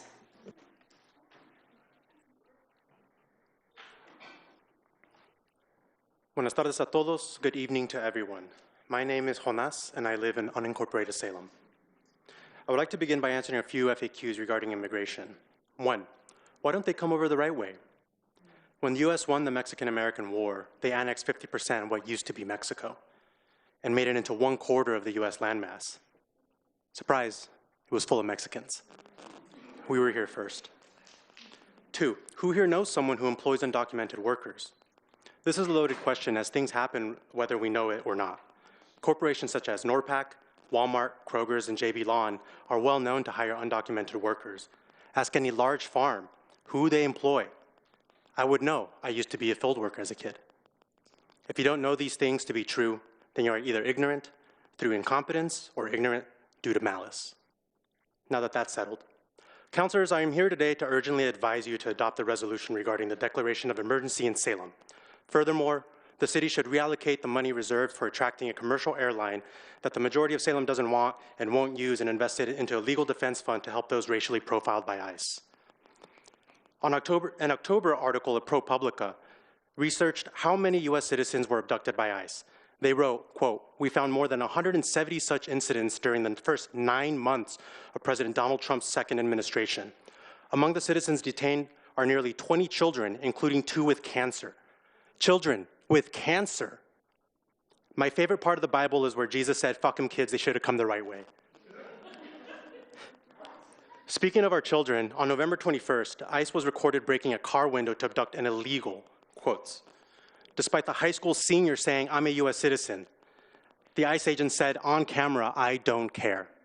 I don't care." They don't care. It should be painfully and tragically obvious that this administration's agenda towards immigration is terror and othering.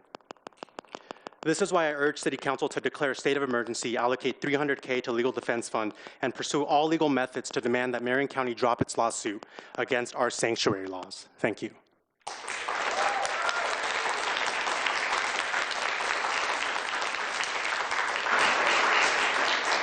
Mary Mobley Orthos, I believe. Close. That's all right. Since I was in kindergarten, teachers haven't said my name right. So I'm Marjorie Mobley Ortiz. I live in Ward 8 in West Salem. I didn't decide to speak till I got here, so I'm not nearly as eloquent as the young people here or some of the other speakers. I am a 5th-generation Oregonian on one side. I'm a retired North Salem High School teacher. I'm an elder in my church and a Salem resident for over 40 years. I have experienced privilege due to colonization, thus my family got lots of land for free, and because I'm white. As the parent of our daughter, who we adopted from Guatemala, I have learned a lot about what it's like to be a Latina and face discrimination. She's a citizen. She faces discrimination. When we adopted her, we had no idea what we were bringing her into. This is not the Salem I dreamed for my daughter. I want our city to be a safe place where she can walk, drive, shop, go to church without being targeted because of her ethnicity.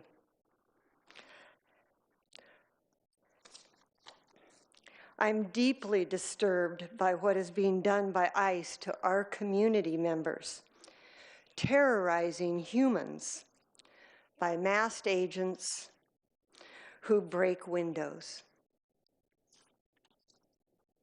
Please support the emergency declaration. Please add the money. We need to do whatever we can to slow ICE down and be a united, powerful, peaceful force to stop them from their illegal actions. When any of us is not given due process and respect, we are all in danger. Jesus asks us to love our neighbor as ourselves. You can show that love by passing the declaration.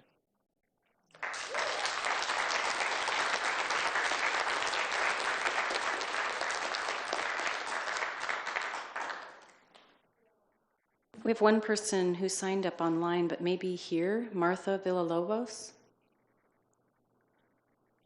No? Okay, and she's not online. All right.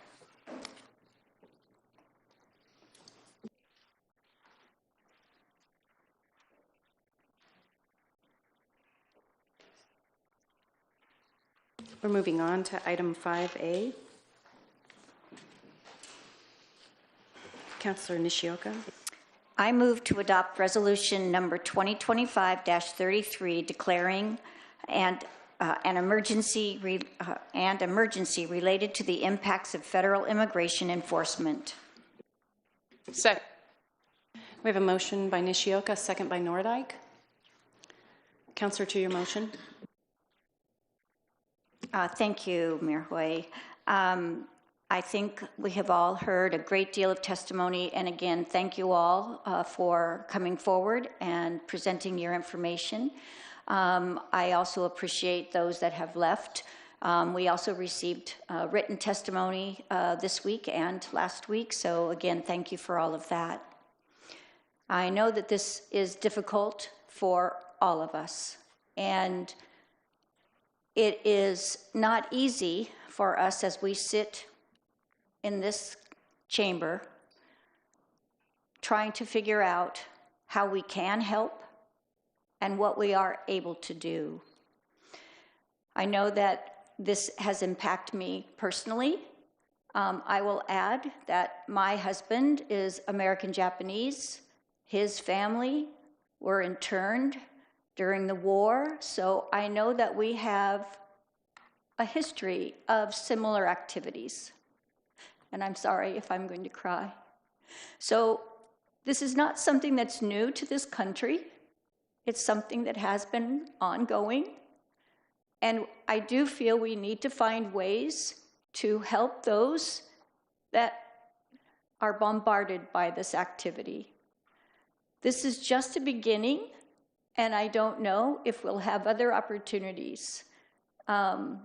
So again, I just wanted to express my sincere regret and concern and sorrow that this country likes to find ways to cause fear, and that fear continues to divide us. Thank you.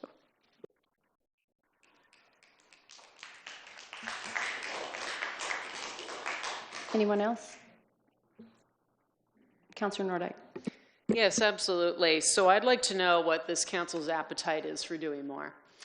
And I've heard a lot of hesitation about even taking this step, which concerned me that this council wasn't ready to take any steps. So I want to hear from you folks tonight. I want to hear from my peers and see if you've been impacted as deeply by this testimony as I've been, and as Councillor Nishioka has, and that's why I brought this emergency declaration in the first place. Because reality is lawlessness has come to Salem, and it is high time we do something about it. Now, as to the resolution, I do have some specific questions that I want to address. First of all, I don't agree with the notion that this declaration is meaningless. I don't. Because when I look at under Section 5, there is a lot more that we can do by simply directing our city manager to implement every single provision, and there are many of those. One of them that I want to draw your attention to is Section 5C. Consider implementation of legally defensible programs, policies, and resources that protect and support employees and the community in the face of harm and terror caused by ICE's actions. So when you consider what might be up for consideration as part of that, there's a lot there. And one of those things would be working with the Attorney General of the state of Oregon. We know that the Attorney General and just three of our elected district attorneys in the state have called out the Department of Homeland Security in saying that you are violating our laws. You are using excessive force, and your own agents are testifying to that in court. I am well aware of the fact that there's a little thing called the Supremacy Clause, which means that we can't supersede federal law, and that if a federal officer is conducting activities within the course and scope of what an official can do reasonably within their course and scope, then they are immune from prosecution from our local prosecutor. I know that. A lot of people know that. And if you read the legal memo, it says that too. You don't have to go to law school. You can just read the legal memo. But there is nothing that prohibits us from reporting and referring what we see on the ground to the Attorney General's office to pursue in federal court. I know that we have the ability to use our body camera footage from our officers and share it with the Attorney General, share it with the whole free world for that matter. Because I took some notes based on a lot of the incredible testimony tonight, talking about passing on important and accurate information, talking about how we're not talking to our communities of color. That needs to change ASAP. And one of the things that we can do, and I'll refer you back to the Attorney General's letter, quote, the Oregon Attorney General intends to investigate any case where it appears a federal officer is engaging in conduct beyond the reasonable scope of their duties.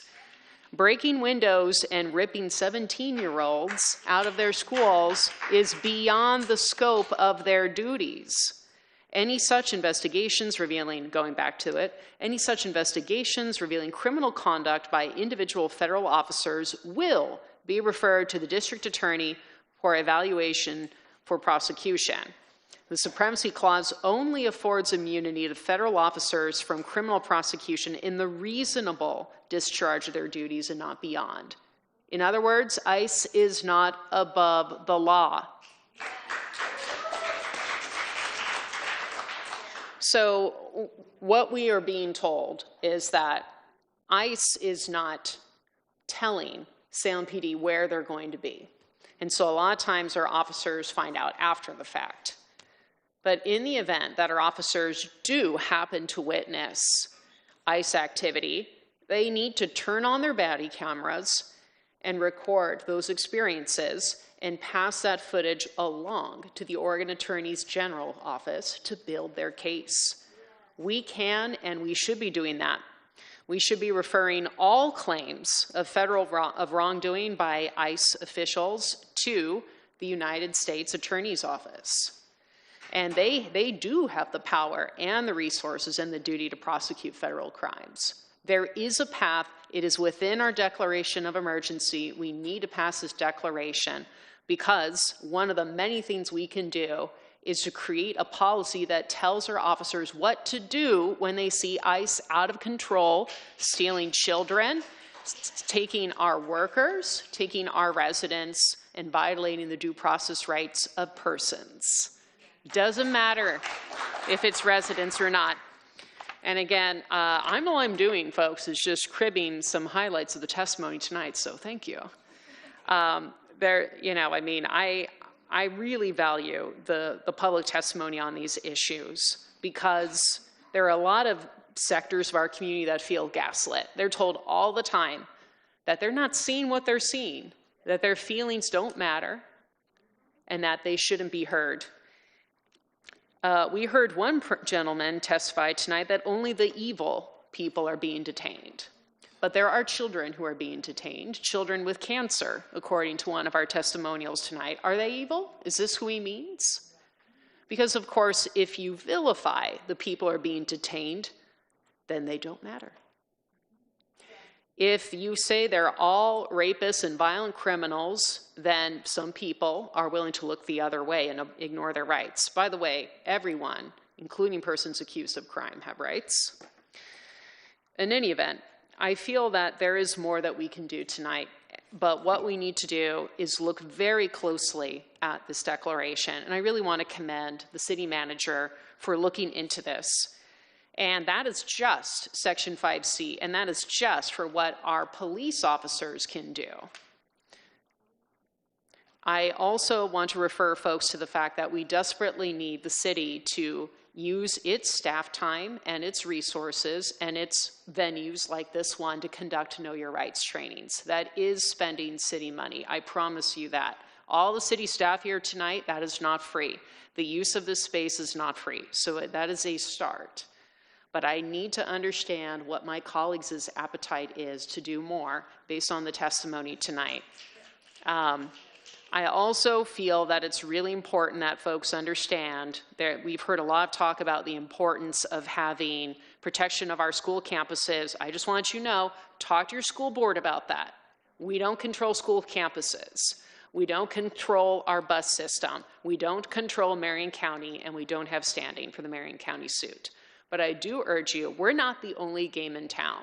You should be talking to every elected body in this area, and that includes the city of Kaiser, that includes the Marion County, that includes the Salem Kaiser School Board. You need to get, what's the term, have your, go on tour and share your stories. Unfortunately, you're gonna have to do it over and over again because in my experience, it takes multiple times for the truth to sink in. I really want to applaud all the students who had to leave because it's a school night.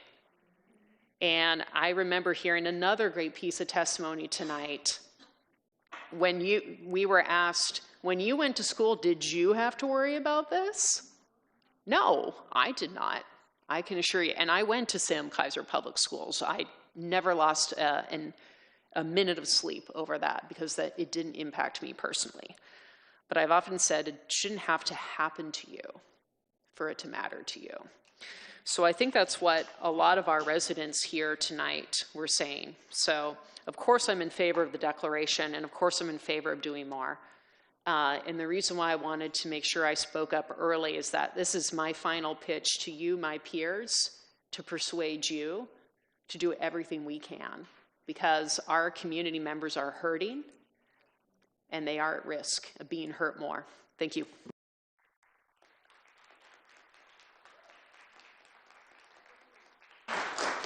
Councillor Brown. Thank you. Councillor Nordijk, thank you. And the first question, I think it was, what is my appetite? I will repeat something I said last week. This is not normal. And as a person of color and as an elected official, I do believe that we can do more. So I have an appetite for it. My struggle is this, and in any moment that I say something that sounds contradictory to our local law enforcement. I'm definitely going to ask either Chief or Assistant Chief Ditto say something. If I muddy the waters, would you please just come up and just clear it for us if I say something that's wrong? So, yes to the appetite. I think my struggle is, one, the finances, because I've heard that plea tonight, and one of the things that we have to ask ourselves is, where are we going to get those funds? Like, what pot of money is it going to come out of? I'm not sure what pot that would be, and I think the CFO is in the house. Yep, he's right over there. He's probably thinking, like, Dr. Brown, please do not call on me. But I think that's important. I think it's important for this group of body to understand when it comes to finances, because all of us up here may have an appetite and we want to fight this, but right behind the appetite, we got to have the funds. And would you mind coming forward, CFO, to kind of share with us? I can take that. City Manager will. Oh, thank you, Councillor. Yeah, so at this time, the city does not have any dedicated fund source to support a program for this purpose. When you look at other cities like City of Hillsborough, they have funds dedicated to social service programs, and the city discontinued this funding model like a few years ago. We used to have funds dedicated to that, but we don't have that anymore. So at this point, it has to come out of general fund. Thank you. So I wanted us to hear that. There was a pot of money at one time. Those services are no longer. And for anyone in this particular space watching us here or even at home, we also know that we have a general fund that is consistently under threat of being depleted weekly. So there's a concern there. And I do not have an answer for that. One of the things that I said last week, and I will say it again, and one of our elected officials were here tonight, it does not just simply sit on the shoulders of the individuals that are up here. Senator Patterson was here. She spoke as a citizen. We still have several other elected officials that have yet to enter into these chambers to really say, where do they stand? Whether that's Rep. Mannix, whether it's Anderson, whether that's Evans, whether that's Thatcher, I can go down the line. And you still have county commissioners that can also voice their concern. You probably already know where some of them will stand. And then the last one, of course, as I said this before, it is having Madam Governor at this table. Because one of my asks is going to be this. If the city, Councilor Nordyke, if the city doesn't have the funds and we can't move it from someplace else, then the next best place that I know where we can get the funds is going to come from the governor. And she's the only one that's going to be able to say yay or nay. And even that will not happen immediately. And speaking as a policy advisor, I can tell you that's not easy. And so we have to ask ourselves, with the folks we have elected into these positions, what it is we can and cannot do. So I'll put that to the side. Here is something that is really concerning to me. A couple nights ago, I was hanging out with some business owners in Northeast Salem, and their concern was they were looking for just some folks that can come and stand in the fray with them if by any reason ICE was going to show up. For example, if I got a phone call and they said, hey, Dr. Brown, there's some unidentified vehicles here, they're at our restaurant, what can you do? If I go, thank you, but let me finish. One of the concerns that as a citizen, if you are in the vicinity of a federal officer who's doing their work, by us interrupting the work that they're doing, whether that means defending a child or a parent or even someone in the school, I need to know what is going to happen to that person, including myself, if I stand in the gap wanting to protect.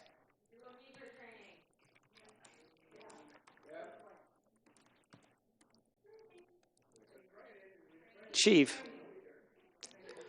Chief Womack, when it comes, would you mind coming to the front, please?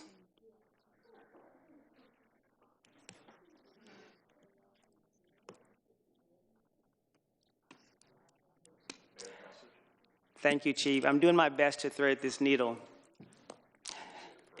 For a long time.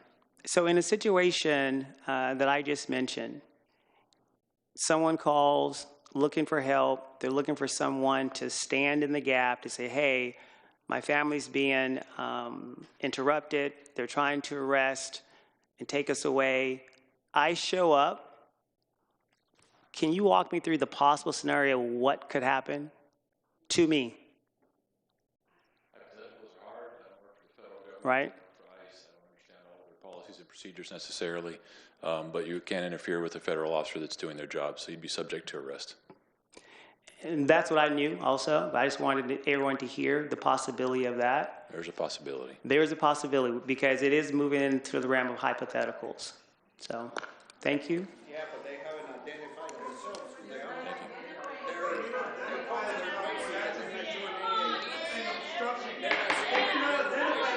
That's not an obstruction. Are you finished, Councilor Ben? No, not yet. Madam Mayor, as I said last week, I do see that this is an issue that I'm not exactly sure how we're going to fix.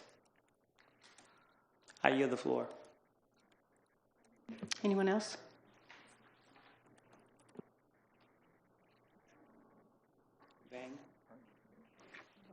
Councilor Varney?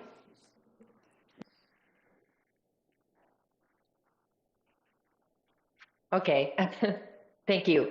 I just wanted to say thank you to everyone for their comments. I wanted to say, yes, I have an appetite for doing more. The problem is obviously the funding. One thing that Section 5 does not include is an estimate of the costs and materials to implement the activities, the actions that we've decided that through this resolution or that is included in this resolution. So I need to know how much we're already committing ourselves to. I appreciate all the hours staff has already put into drafting this resolution. In Section 5, it doesn't mean that we can't establish some sort of a fund at a later date. Another option could be we may be able to create a fund to accept specific donations. What I'm saying is I don't think the conversation regarding a fund ends with this evening. I think it's something we could consider to do. Anyway, that's what I wanted to say. Thank you. Councilor Bang? Thank you, Mayor. Councilor Nordyke, to answer your first question, yes, there is an appetite, especially from me. I noted last time that ICE activity continues to increase in Northeast Salem, and that is where our BIPOC community calls home. That is where our Latino community lives, and that is where I live. And so I take my responsibility to care for my ward seriously, and so that appetite is there. I also think this emergency declaration allows us on council to be able to get creative to work with our community partners, to follow through not only on words to be symbolic, but also action. I've heard testimony tonight that our immigrant community doesn't feel like they are part of this conversation, and I wholeheartedly agree that needs to change. They are one source that, and one group that we can partner with to move forward with our solution. We also have our nonprofit community that work with our communities who are in danger and who are affected at their day-to-day level. I also think this is an opportunity to continue to work with our community partners.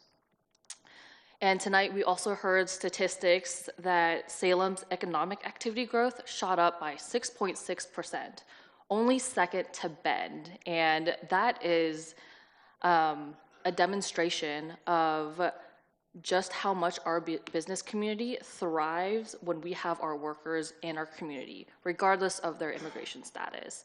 And so I think that this emergency declaration also allows us to get creative with who we partner with. And I would urge my business community, our business community, Salem's business community, to also be part of this conversation, because it is not just solely on the city, it is not just solely on our immigration our immigrant community or our nonprofit community. It takes a whole partnership to do that. And our city has shown that we have been able to partner in the past to ensure that our city is able to continue to provide critical services like our libraries, like our parks, like our Center 50 Plus. So I would love for that same partnership to come through for this emergency declaration and for this issue facing our city.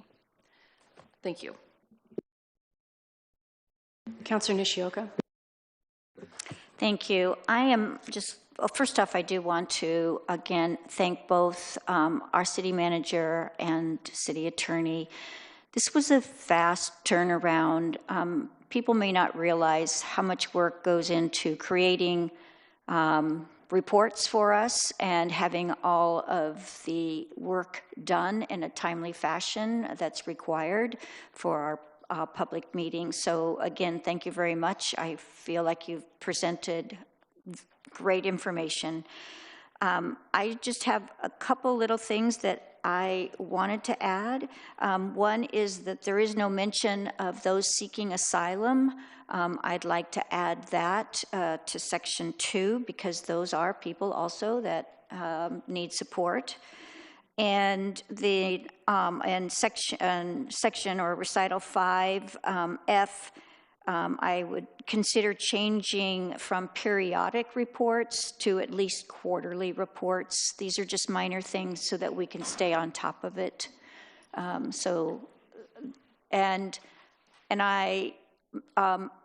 I think that, again, you're witnessing that this council is struggling with the financial aspect. And so I would even add that maybe we could look to see if there were possible fundings, grants, private donations that we could then utilize.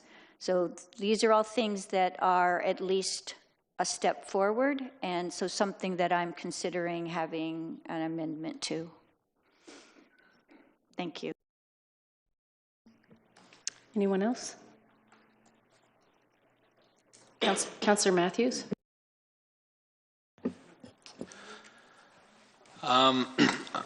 For me, it's kind of just a mimic of last week from my comments. This does not limit, prohibit, stop, reduce ICE. It gives a false sense of security, if anything, and there shouldn't be. You shouldn't feel a false sense of security. It's a disservice, and so I'll be voting against it. I think it will have the profound opposite effect, which will be an increased ICE presence. I think we've seen it in other communities. And at the end of the day, I think this is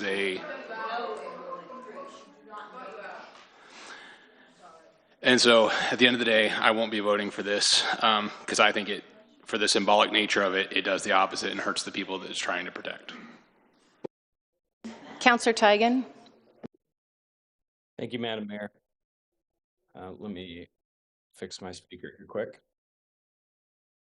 I want to thank Councilor Nordyke for asking a very specific question. And I will be supporting this emergency declaration this evening. I believe that the actions, the activities that we're seeing from the Trump administration and from ICE are a pretty brazen threat to the constitutional order, to really basic constitutional protections that are extended to every person within our borders under the 14th Amendment, regardless of their citizenship status. And to me, that's what the emergency is at its heart, is that Though we can't stop ICE as a city, though you can't stop ICE without, as the chief said, coming into some sort of legal trouble for doing so, we are at a, in case of emergency, break glass moment. And I do believe that cities across the country have the opportunity through symbolic actions like this at the top line that we're declaring an emergency to say we don't accept that this is the way to address the issue. Even if someone will say this is why this person was elected or this person campaigned on this, that we didn't campaign, and nor can one person decide to set aside the constitutional order even to fulfill a campaign promise. And so to me, that's the heart of the emergency that we're dealing with right now. When we look at it very locally to Salem, I will say the same things I said when the president decided not to extend SNAP benefits during the shutdown. His callous indifference to people is heart-wrenching, and yet we don't have the ability to make up for the immense resources of the federal government. And as other counselors have said, I think we need to work this issue more in order to understand what kind of costs are reasonable for us to cover, whether it's training, use of facilities, as Councilor Nordyke said, before we make a commitment to a dollar amount.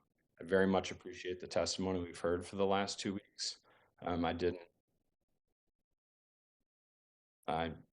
But I'm ready to vote for this declaration and continue to work the issue. Thank you.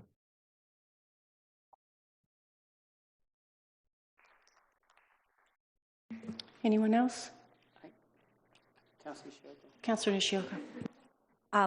Maybe we should make a motion to go to 10:30. I have a motion. Do I have a second? Second. Motion by Nishioka, second by Gwynn. All in favor? Aye. Any opposed? Okay, thank you. Councilor Brown. Thanks, Madam Mayor. I didn't want to talk again before if Councilor Gwynn wanted to say something. I didn't want to feel like I was taking her airtime. You good? I'm good. Okay. And I do want to follow something Councilor Teigen said earlier. And I'll say this again, and I said it last week, and I said it months ago. Regardless of what we do tonight, and regardless of how this council will be unified, even if we split on it, the concern is still out there. The concern, the threat, the danger to families being broken apart and folks, snatched in the middle of the night. That's the language I'm using. And night just doesn't mean it's a part of the day. It just happens without even us knowing. That is very troublesome. It's very troublesome when folks, for whatever reason, feel like they can take families apart simply because of how they look. And I can say that as a black man, that is alarming. And that is, and it's sobering at the same time.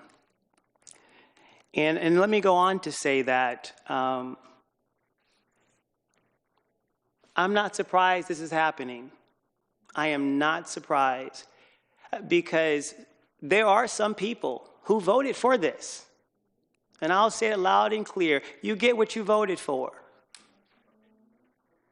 Now, at the end of the day, that does not mean that we all of a sudden have families torn apart, Councilor Nordyke. It doesn't mean that at all. It means that we have to find a way to keep families together, even though some folks are happy that this is happening. That's the part. And so I would agree. There's a lot more work that we have to do, whether it's with this body or whether it's working with our state legislators or whether it's working with Madam Governor. It's an ongoing conversation. But the part that breaks my heart, even as we continue to do the work and do what we can, there is no guarantee that ICE is not going to take a family away tomorrow, tonight, who knows? There's no guarantee. And I, even sitting here, I had a business owner share with me video because their family video what was happening on their property. And I want you to know that this is happening in real time. And there feels like for me that there's very little I can do, but I want you to know I stand in solidarity with you. I yield the floor.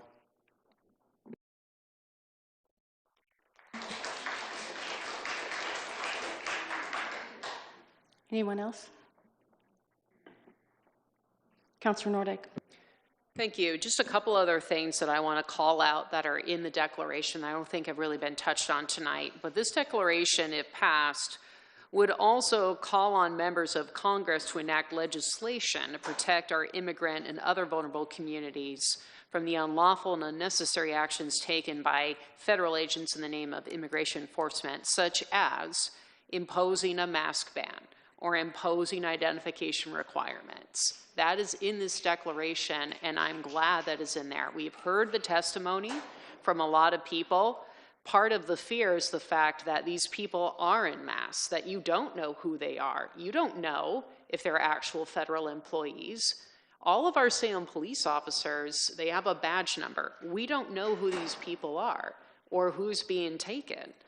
And so our declaration goes beyond symbolism and calls for legislative action.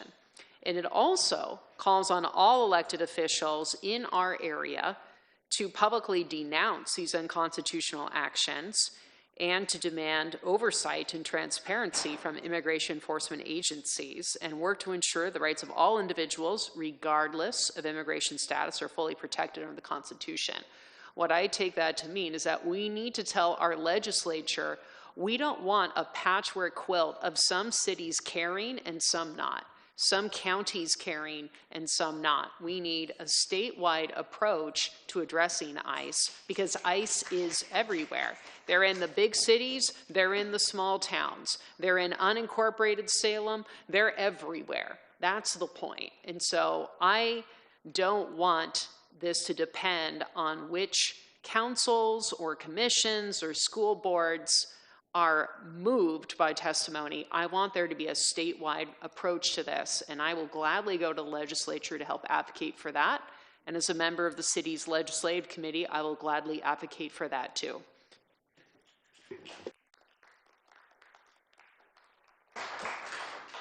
Councilor Brown, did you have something to add or no? Anyone else? Councilor Gwynn. I just want to say that my opinion from last week has not changed. I will, and I appreciate the testimony. It's not that I think that what the federal government or ICE is doing is okay. I just don't think, like Councilor Nordyke just said, this calls on elected officials to demand that Oregon comes together. We can't, this declaration, it does solidify that we're a sanctuary city. We're already a sanctuary city. This declaration just doesn't do what I think you all want it to do, so.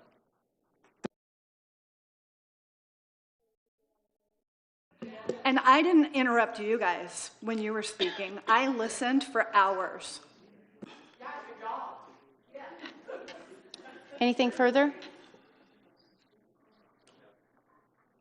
Councilor Nishioka. Yes, City Attorney, do I read the amended motion or is it a substitute motion or do I just read the whole thing with the amendments? So I believe we've already got a motion on the floor. If you'd like to make amendments to that motion, now would be the time. Thank you. I move that the City Council adopt resolution number 2025-33 declaring an emergency related to the impacts of federal immigration enforcement with the following amendments.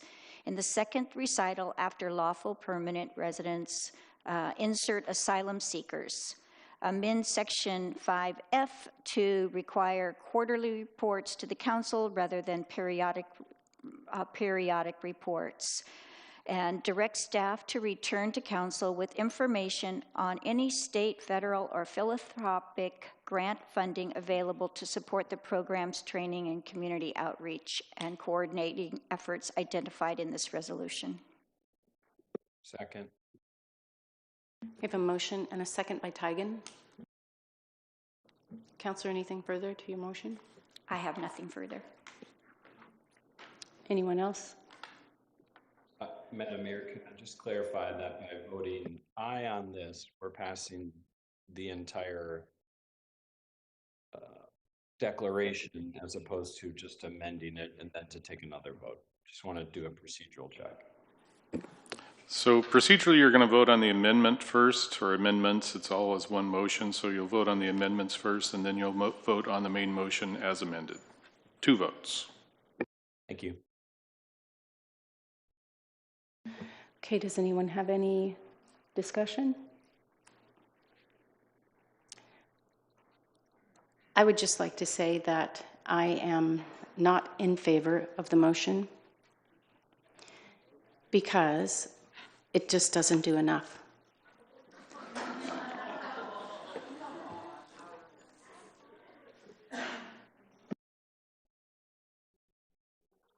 Anything further?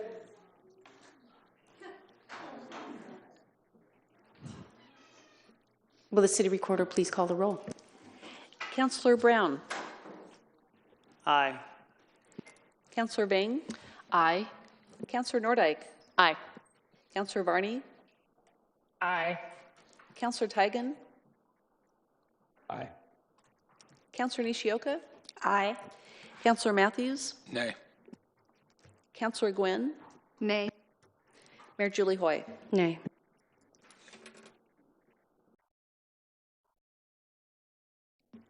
So should I read the original motion again? You do not need to read it, so the main motion has been amended as the amendments you indicated. So now you can vote on the main motion as amended. Okay, will the recorder please call the roll? Councillor Bang. Aye. Councillor Nordyke. Councillor Varney. Aye. Councillor Tigan. Aye. Councillor Nishioka. Aye. Councillor Matthews. Nay. Councillor Gwynn. Nay. Councillor Brown. Aye. Mayor Julie Hoy. Nay. Motion passes. And we are moving on to item 7.2A.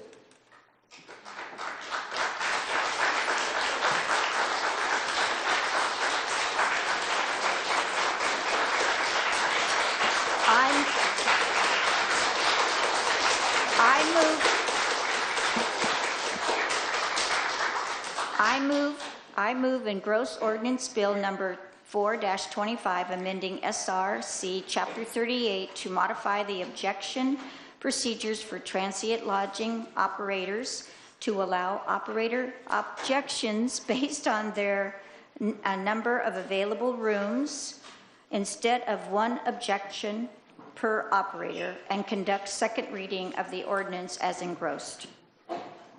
Second. We have a motion and a second by Gwynn.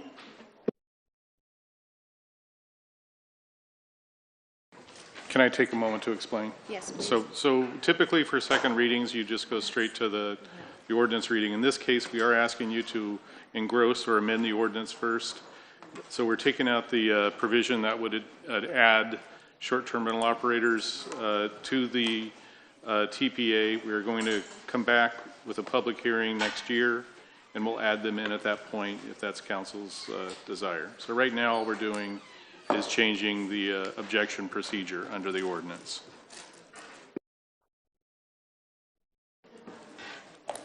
So if there's any discussion on the motion, you can have that now. Otherwise, you can do a roll call vote, and then we'll move to a second reading of the ordinance. Is there any discussion? Seeing none, will the recorder please call the roll? Councillor Nordyke. Aye. Councillor Varney. Aye. Councillor Tigan. Aye. Councillor Nishioka. Aye. Councillor Matthews. Aye. Councillor Gwynn. Aye. Councillor Brown. Aye. Councillor Vang. Aye. Mayor Julie Hoy. Aye. So I will now read the title. Engrossed Ordinance Bill Number 425, an ordinance relating to tourism promotion, amending SRC Sections 38.020, .040, and .070. Councillor Varney. Aye. Councillor Tigan. Aye. Councillor Nishioka. Aye. Councillor Matthews. Aye. Councillor Gwynn. Aye. Councillor Brown. Aye. Councillor Vang. Aye. Councillor Nordyke. Aye. Mayor Julie Hoy. Aye. All right. We are moving on to item 8, public comment. We have one person signed up.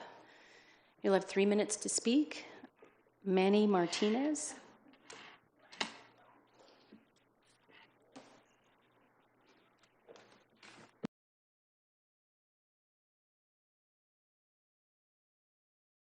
Good evening. My name is Manny Martinez, and I live in Ward 2. Thank you all for your service. I really appreciate what you do. The more I participate in local politics, I have an increasing admiration and gratitude for what you do. It's a lot of work, and I appreciate it. That said, I'd like to discuss the issue of decorum with the council. I'm wondering what exactly the rules are for this room. What are the rules of decorum? Last week, I picked up this piece of paper on my way into the meeting, and as far as I can tell, these are the rules for what behavior is allowed or expected. I just want to read it, and this has City of Salem at the top. This looks like an official document, right? So it says, "We encourage open, honest opinions shared with kindness and respect. All voices are welcome. Everyone deserves to speak and be heard, regardless of viewpoint. Respectful behavior is necessary. No shouting, personal attacks, or disruptive behavior. No interruptions. Let each speaker finish without being spoken over." And after the meeting last week, I was looking at this piece of paper and I was like, is this a joke? It looks like parody. These things were being violated over and over and over again for hours. There were a couple of people that got up to speak that had an unpopular opinion, and they were shouted down, they were mocked, they were ridiculed, and I saw behavior as they were going back to their seats that was completely unacceptable. And I promise you that this is not a partisan thing. If it was a bunch of people on the right doing this to people on the left, I would take issue with it. And if it's a bunch of people on the left doing it to people on the right, I take issue with it. This is a free speech matter. We have to be able to come here and feel free to speak our minds, no matter whether or not it's the popular opinion at the time.